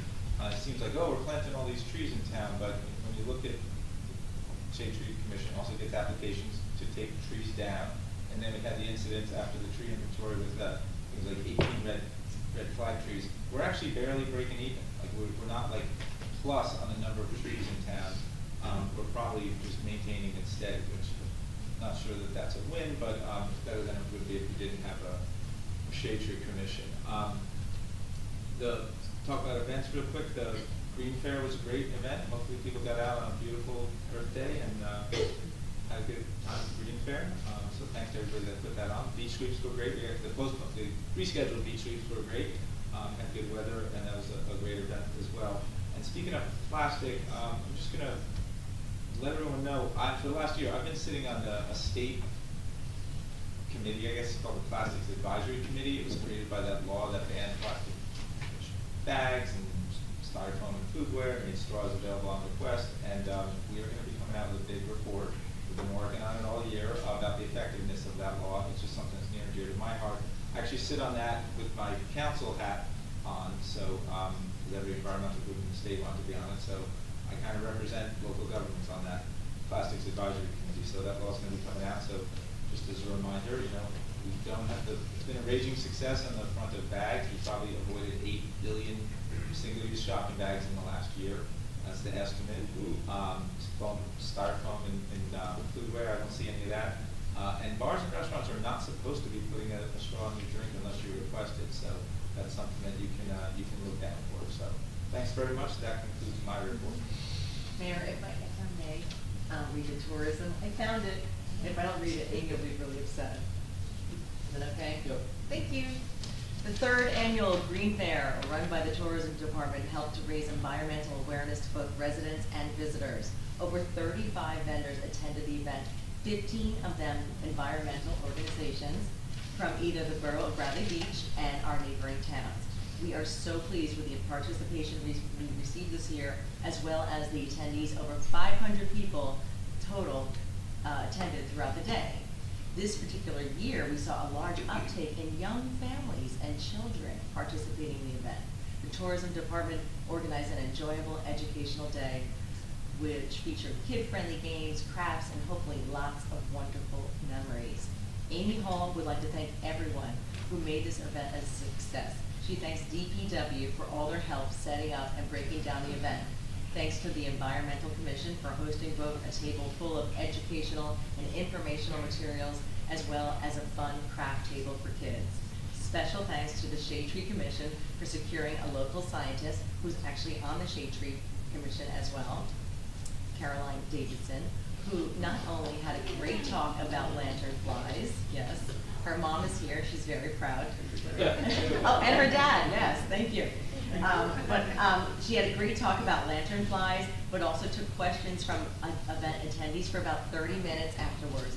Thank you to the Bradley Beach Library for supplying an Earth Day themed story wall, and also to the Bradley Beach Elementary School art teacher, Jen DiZepolo, for lending us beautiful student art display at the event. And also some additional news for beach information for both residents and visitors in 2023. There's now a link to a public safety dashboard with real-time beach conditions. The new dashboard was recently launched by the county and will provide residents and visitors with up-to-the-minute details about aquatic risks, wave height, water temperature, and more. And you can find the link directly from the beach department on our website at bradleybeachnj.gov/beach-department. It's called Safe Beach Day. I took a look at it today. The waves were 2 feet high. The wind was 7 miles per hour. I guess not a very good surfing day.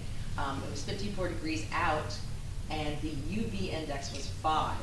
So you weren't going to get tan today. And the water temperature was 51. So I don't recommend swimming. And that completes my report. Thank you. Thank you, Councilwoman. So I have a couple comments. First, I just want to highlight where we are with some of these infrastructure projects. For those who live close to Ocean Avenue, you've probably heard a little noise the last few days. The sheeting's going into the beach for the next step on the outfall pipe. So that began mid-month, and it'll go. Hopefully, we're trying to conclude before July 1. We're targeted before that, but that's the outside date, but we should be done before that. We've avoided intermittent closings of the promenade by using Evergreen Avenue after working with the engineers and Public Works and OEM to accomplish that. So thus far, there's been minimal disruption. There's been some noise, but hopefully once we get the sheeting and the noise is done. Phase 2 of the sewer project, the completion of that. Anybody who lives on 3rd Avenue will see a lot of curbing going on and driveway aprons this week. We're moving down 3rd Avenue pretty rigorously. 4th Avenue doesn't have near as much curbing or concrete work, so we're hoping to start the milling process and the paving process to complete 3rd, 4th, and then those side streets, the north-south streets that also require paving. So we're targeting pre-Memorial Day, weather permitting, and thus far, so so good on getting that done. We are in the process of, anybody who's tried to walk across the Fletcher Lake Bridge can't and haven't been able to, but they've moved very quickly on dismantling the bridge and kind of putting it back together. There were some design things that the commission finalized to kind of actually be like the pier going out in Ocean Grove, some wiring on the railings, which should look pretty cool. So that should be done pretty soon. Lake Terrace Park, we are in the process of a plan there. We've been working on that. We got grant money. We just have not, the rework of the plan because of the costs is not complete, but we're very close to having that done, and hopefully by the next meeting we'll have that completed. But it's looking pretty good. Bradley Beach Arts Council, for those who don't know, is excited about their spring program, Cats, Cats, More Cats. This Friday, 7 p.m., Saturday, 7 p.m., and Sunday at 3 p.m. Please try to attend. It's at the school in the auditorium. It's free. It should be a good time, so please try to attend. We mentioned Earth Day and the Green Fair. I think that was a great success. The 130th anniversary team is continuing to move on and move through the planning process. There's a lot of people involved in that, so we're looking forward to that. That's scheduled for June 10th. Library, the big focus right now is this One Beach, One Read. It's a partnership between the library, BBCA, BYCC. They've chosen a book which is The Namesake, and there's going to be readings for that. There's going to be some discussions, and that's on the website, and it'll be continually advertised. Middle school, their One Book Each, One Read is New Kid in Class Act. That's the end of May, on May 19th. Also, we're continuing with the spring English language class, one-on-one technology assistance, and a photography contest at the library. So there's lots going on there. Recreation, big thing this week is getting all the bocce signups going. They start on May 1st, the league, and there's a lot of excitement and attendance on that. Memorial Day planning is ongoing, and I think that's it for me. So a lot to be thankful for, and things we're moving forward on as a community. And with that, we'll move to the next agenda item, which is public comments. Any public comments? Yes. Hi. Barb Kennedy, 216 Brindley. Mayor Fox, I recall during the campaign that you sent out a letter. I'm sorry, before you, just let me interrupt for 1 second. If there's any questions that come up tonight, Greg will log those questions. We're answering those questions in writing so that everybody has the benefit of getting those answers. So I just wanted to let you know. You gotta send that to everyone. You just sent it personally to me. You can't answer questions. My wife didn't get that response. I'm sorry, it's been posted. It's been posted, so it's posted also. Dr. McGuire, that'll be in the minutes, by the way. Oh, great, thank you. Yeah, I'm sorry. I recall you sending out a letter to the residents. I think it was almost all the residents, maybe just the voting residents. And it attacked the character of two of the present council members and one of the former council members. So I really don't appreciate any lectures from you talking about, getting along with our fellow residents, when I remember you doing that, and I really thought it was offensive. Thank you. Yes.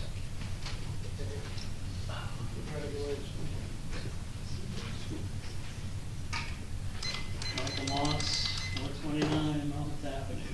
Get back to the zoning changes. That affects my life regularly, as I am an architect.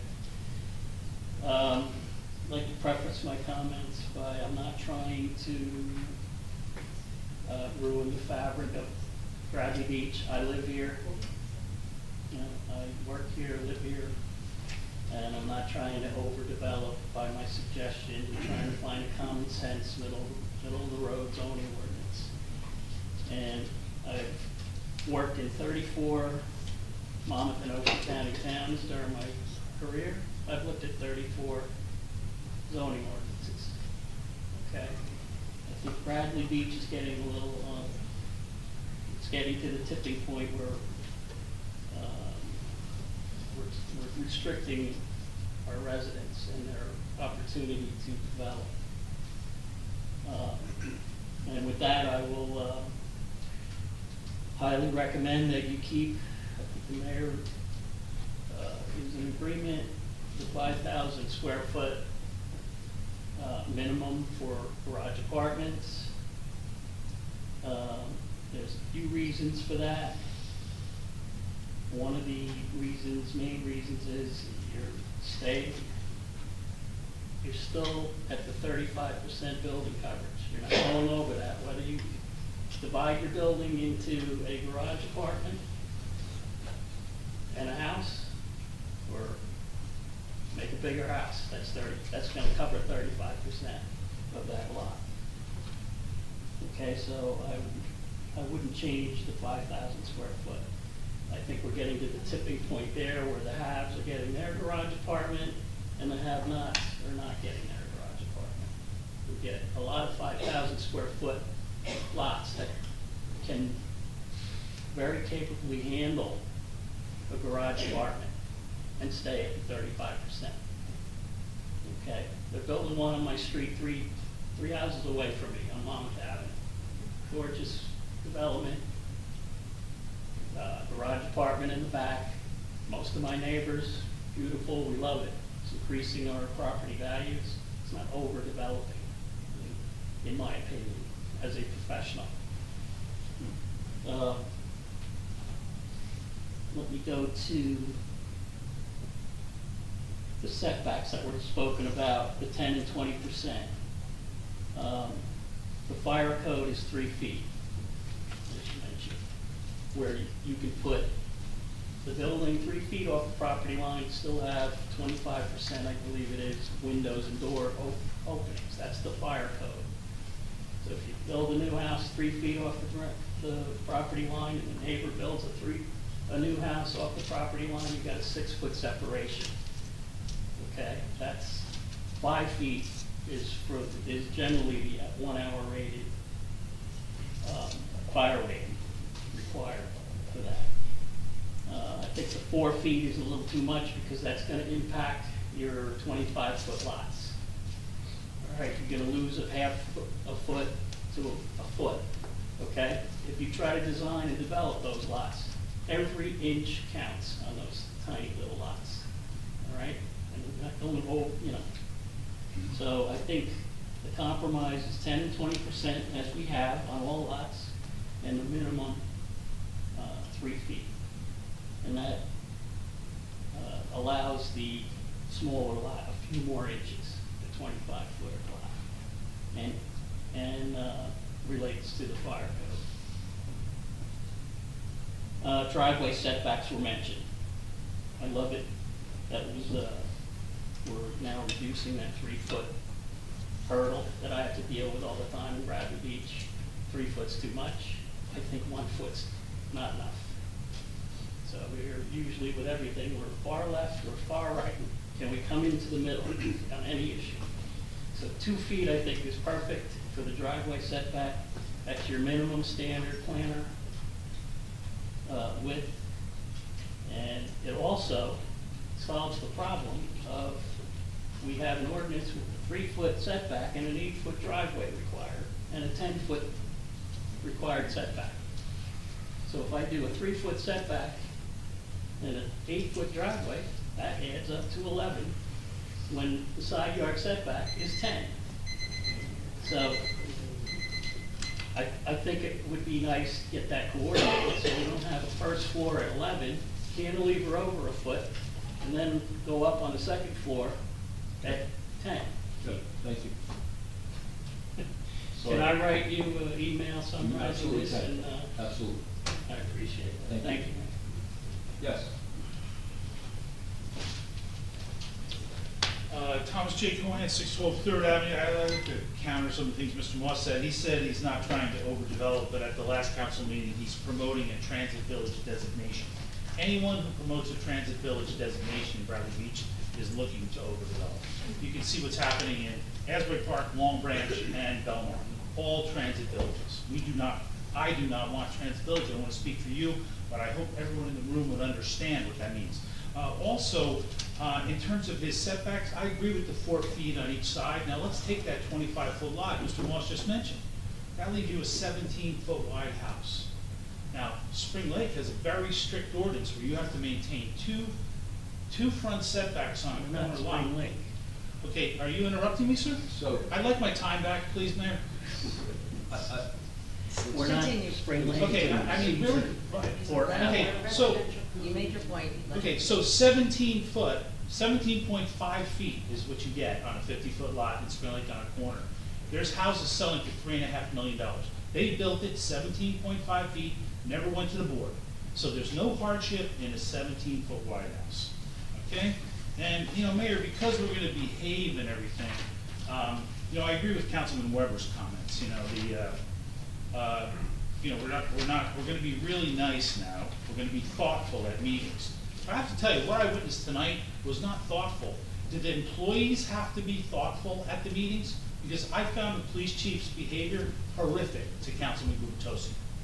Okay, I mean, this is why people in Bradley Beach are afraid to see something and say something, because that's what you get. Okay, and that comes from the top. I'm insulted by that, and I believe there should be a letter in his file for that treatment. argumentative at a meeting, but yet it's only the people that want to defend you that are argumentative.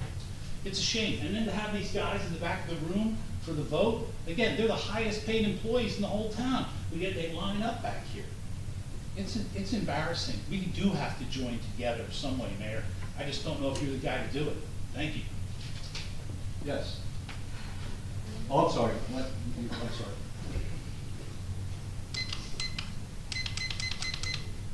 Brigitte McGuire, 610 Brindley Ave. Based on the Chapter 5 subject, I'm not surprised by our mayor, but extremely disappointed in Ms. DeMarco voting no.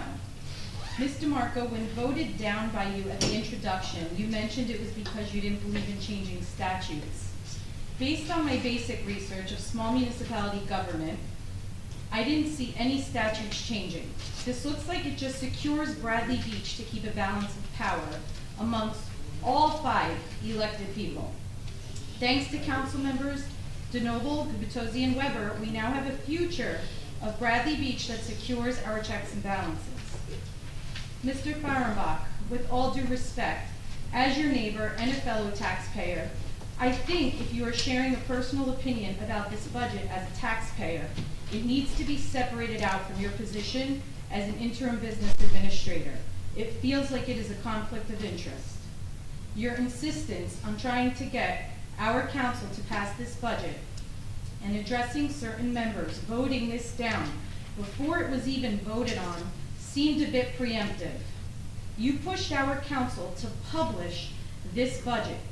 Why should our council publish something they haven't seen the details of? A book doesn't get published until all of the details are complete over and over again. So how can they approve to publish this budget without the detail they asked for? Thank you again to council members DeNoble, Gubitosi, and Weber for listening to the residents. Ms. DeMarco, it would have been nice to see your concern about our taxes in the budget the same way you did for the $5,000 to $10,000 in the independent investigation resolution.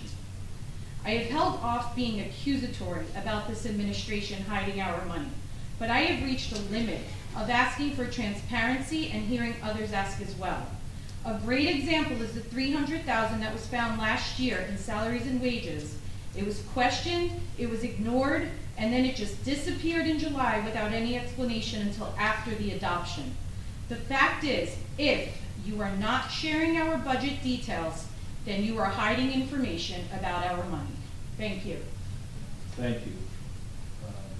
Greg, please, I don't know if there was a question in there, but just please communicate that the budget detail was set out on April 17th. Next, yes, thank you. I believe it was about 45 pages.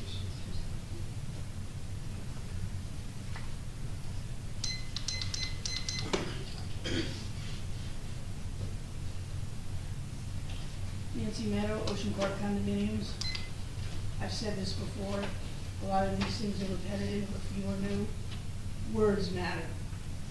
The word neighbor is utilized at the beginning of each meeting. I would like to say that there is no one in this room that is my neighbor according to the dictionary. So I would appreciate it to stop telling me that I'm a neighbor.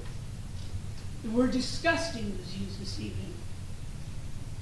I find it disgusting that here we are, I don't know how many years later, you know, it takes me years to get my way, that the people who in the past or currently receive compensation are not, and are in this room, are not announced to the public, who are in Zoom are not shared with the public, and who are also just in general, then in turn, the people here, the Zoomers don't know.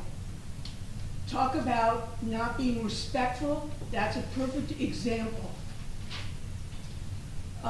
Thank you for following up on my Department of Labor inquiry. The answer was confusing because we pay the bank now to be our payroll company. They are supposed to be paying all of our payroll taxes, which comes in the lump sum on the bill list. So the fact that now there's a separate line item for the NJ 927 confuses me. Regarding knowing how much people make, you're gonna have to do work on this, Mr. Gubitosi, but perhaps you're not aware, and if you are, I'm sorry to bring it up, There's a form filled quarterly with the state of New Jersey and NJWR 30. It lists the quarterly income of every single employee. So you can probably get those from the variety of payroll companies that we've had and piece them together. I don't know, just a little suggestion there. No one got back to me about questions I asked. Definition of handicap for lockers, the positions that are taking 25% out of the sewer utility and beach utility. To say we're getting answers in the minutes, that's waiting 2 weeks until they're approved to see answers. That's not quite what I define as efficient. Say that the construction on the beach at Ocean Park Avenue is a little bit of noise. It started at least at 6 o'clock this morning, and I heard it 1 block away. I thought we had ordinances for this. In addition, it was stated at a meeting that this project was to be done by June 23rd. This evening, we heard July 1st. Again, am I getting refunds on badges? Because I'm not going to be able to sit there. I tried last Sunday. It was quite a challenge for something that could have been done last year. Personally, I'm disappointed in the MobiMat vote. I would have rather seen that money go partially to a fire truck. You know, MobiMat's fire truck. Electric bill, fire truck.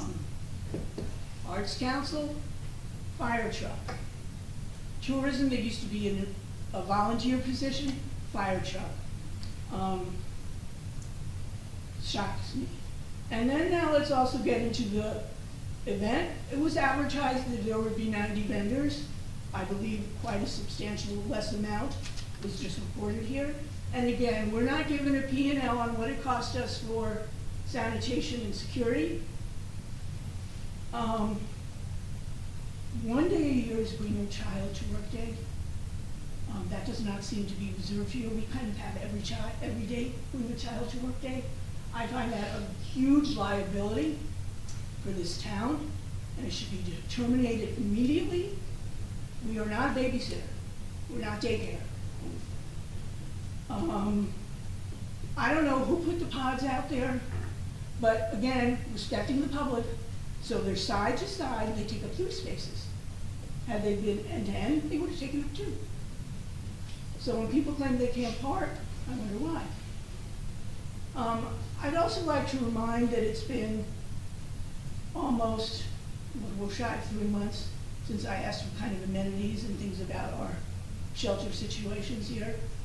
So you talk about answering questions, not really. And I kind of put that all under the definition of disgusting. And I'd like to remind the council that we've not heard anything about Irvington House. About, I'm sorry, what? We've not heard anything about Irvington House. Well, now I lost my time on my last item. And that we're supposed to amend the schedule of meetings for the second half of the year. We're almost there. Thank you. Thank you. It's very hot in here. We need to get air conditioning turned on.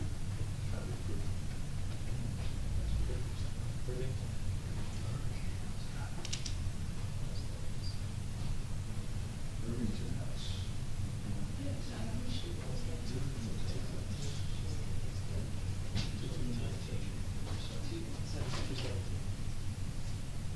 Yes, I'm sorry. Rich Despin, 600 Third Avenue.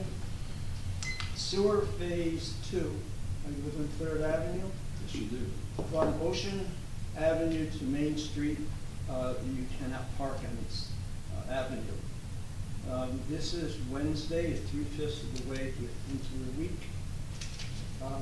We got as far as the first block. We're still just working on the first block. If you do the map, it looks like 15 days before they're going to get to our level. Where I'm going, the inconvenience for people for 6 blocks, 5 blocks, can be bypassed if there's some kind of common sense being used. Now, if somebody says, well, I need that for the trucks to go back and forth, believe me, especially after the extension of the park that has occurred, we know about commercial trucks. We get a lot of them on Hammond Avenue, and we get them on Third Avenue, a lot more.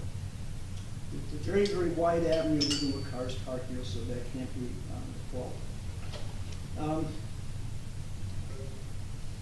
2 weeks ago, I couldn't ask a question, but I made a statement that got me at least on the list that they're gonna I was gonna be letting know who to talk to about damage that occurred on our lawn when they put in the handicap corners.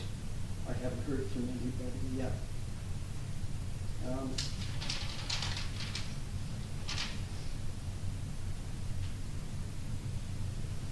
There's been some discussion about what we can do at this point, ask questions or just make statements. And I've seen both enforcement of just making statements, and I've seen the allowance of questions being allowed to be asked. I think you should get that to be standardized. It should be one way or the other, or let it, I would say let it be both. This way here we get a better communication going back and forth. I'd like to know about the movie theater. If somebody can let me know what that's about, what's going on with that. And I think that's it. Thank you. Next one. Yes.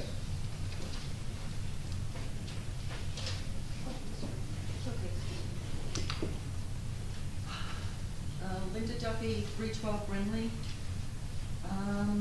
I was kind of taken aback by this resolution of the independent investigation. Not really sure where that's going, but in perspective, in the future, maybe a council member can be appointed to go to negotiations, not made by the mayor, but voted on by each one of the council, so there is total transparency to see what's going on, if there are issues evolving.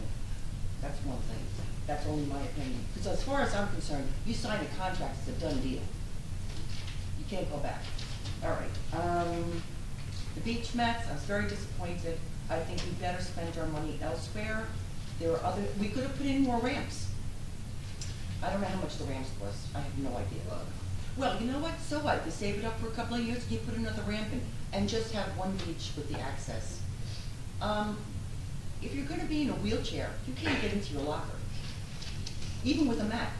So I don't understand why we're having the mats when somebody that's helping them is probably ambulatory and they can get there. So that's just my opinion, and thank you very much. It's a good meeting tonight. Good, Bill. Well, I did have my hand raised before for Matlack, but no one's seen it, but that's besides. I did have questions for him. Can you state your name and address, please? Excuse me? Can you state your name and address? William Shook, 110 Fifth Avenue, Bradley Beach. We'll capture those questions if you have. Yeah. Well, one is, why are we going from 600 to 800 square feet for the apartment? That was one question I was gonna have for him. Plus, where are the utilities going? Are they going up into the apartment, or are they staying in the garage? Because now that 800 square foot becomes a 3-bedroom, even maybe a 4-bedroom. You're talking about decreasing density. I mean, you're going the opposite. You're increasing now, because you're allowing 800 square feet where a guy could turn around and make 4 bedrooms in there and then rent them out. Okay? You're talking about bed and breakfast. No, don't shake your head. I just Don't did shake shake your my head. head because Don't they're shake your limited, head, the number please. of bedrooms are limited. You're talking about eliminating the garage apartment on 5,000 square feet. There's no reason. I mean, you're gonna have a choice. You either build a bigger house and don't have the garage apartment, or you build a smaller house and you have the 5 garage apartment with the 35%. I mean, it works both ways. I mean, all you're doing is penalizing the other homeowners. If you're gonna do that, just get rid of all the garage apartments, make them all non-conforming. And if you do allow garage apartments, make it like the mayor said. Make it affordable housing, 2 years, 3 years, 5 years, whatever. Now you're meeting everything. You're allowing garage apartment, and you're getting your affordable housing at the same time. Yeah, it's very simple. You're just taking away an opportunity for a homeowner That's all you're doing. And you're making it, I don't know why you're going to the 7,500 square foot, that's the only place a garage apartment will work. I mean, you yourself went for how many variances was Councilman Tosi? For this to get comment, a garage these comments. apartment? No, I'm just saying, I'm not asking for a response. Okay. You know, I mean, you went through a ton of variances to get your garage apartment. So now you're not allowing no one else. What's wrong? That's a lie, that's a lie. Thank you. Thank you. Bill. No, it's not. Yes, it is. Bill, for the record, that's not true. I have no variances for my garage. You can't lie. Okay, Josie Police again. I put on my trustee's hat for the fire department. We've been working with Chief from Public Works and one again for the budget because when Ms. Humphrey came here, she was hot to help us get our parking lot redone because it's starting to show its age and nothing happened. And of our discussions with G, I agree with him. We're trying to get that into the capital, so I hope you give that a consideration for the firehouse, because our parking lot is used pretty good. Also, I heard a disturbing thing here tonight because I lived through a episode. Most of you, some know, some don't. I used to work for the town of Morristown. I worked there for 40 years. And during the period of that 40 years, we used one-shot revenues for the budget. And that got to where it was $4 million. And at that time, the choice that the mayor and council had was you were going to give a 20% increase here. They had to do at least a 40% increase with a layoff of half the town. They decided not to do that. They did a reschedule of the payments for finance for the debt, refinancing of the debt. It gave the town 5 years to come up with some type of plan, which the mayor at that time didn't do nothing. When it hit, I remember our administrator, Mr. Eric Maurer, telling us during one of our negotiations that if he started at 500,000 in the hole, it was a good year. And that payment schedule was for 20 years. So I agree with the comment about using one shot for paying for one thing. But for a person that lived through that, knowing how the restraints that was put on the town, I don't think you want that. That was my experience. And I think I wanted to share that when I heard about one-shot revenues. In fact, they also took money that was earmarked from 2 special accounts that were left for the new town hall, which they had to budget to put back or else they were being sued. So that's a little experience that I went through. And yeah, it was a 20-year repayment schedule. And you had no choice in pay it because the debt and all the payments were scheduled out. So that's just a little, for your information about one-shot revenues, where you know you can't, that should be used for capital improvement or one-time expenses. You can't rely on one shot to do your everyday business.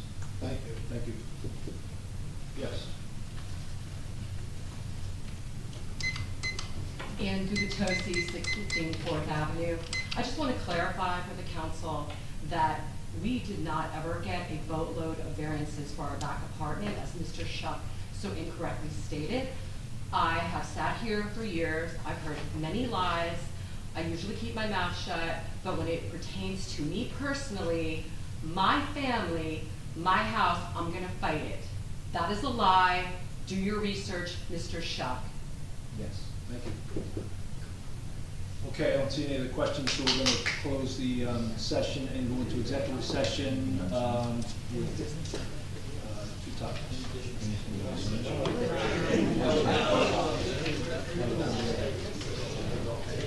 There was nothing on Zoom? No. Somebody want to make a motion? Thank you.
She had that over the one. So maybe not that over.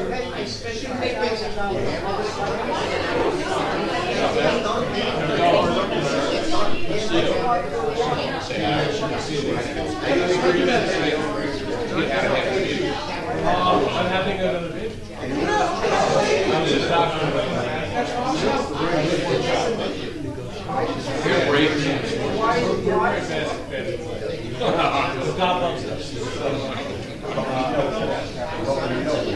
Yeah, I'll tell you, he's on the back. I don't know, I didn't see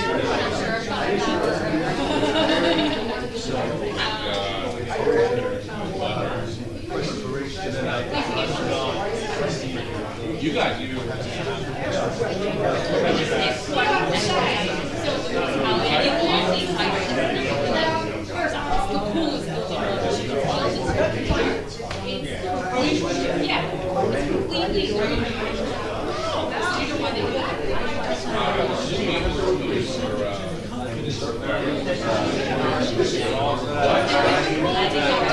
All these architects are so convinced that anything square is going to work for the government and get bonds, that they made it donate some more money instead of technically very environmentally friendly to the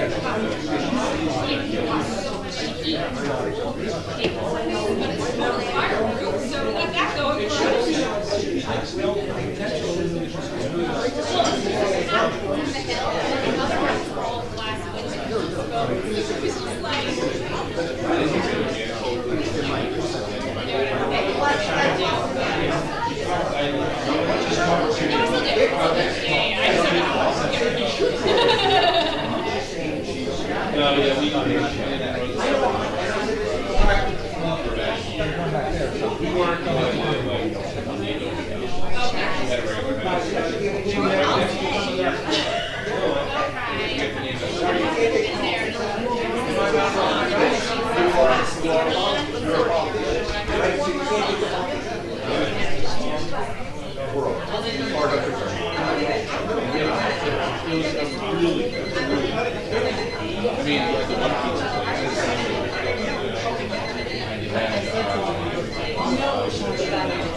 I wanted his like original kind of keep it because he was a neighbor. Yeah, there's some really good artists there. So it started. Oh, wait, I have to. We started out as a agricultural and textile cooperative. Yeah. What's John Weber said that I got? Because John's never on time.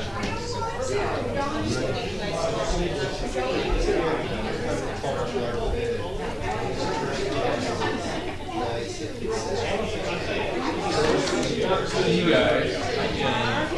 John. Both of us are not.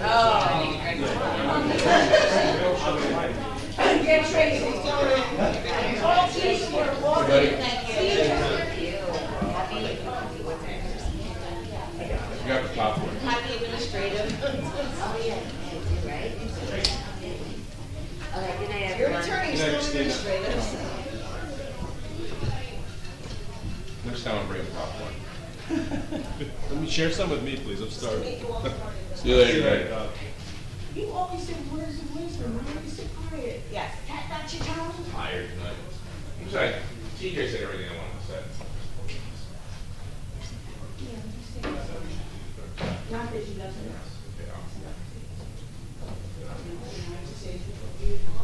Yeah, you know. Ready? I actually like the Yeah. VA. I'm very VA. I really like it.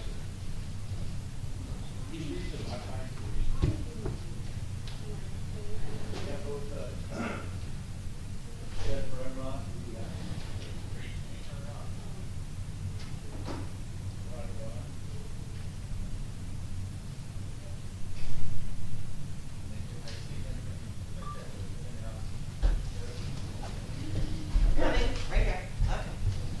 All right.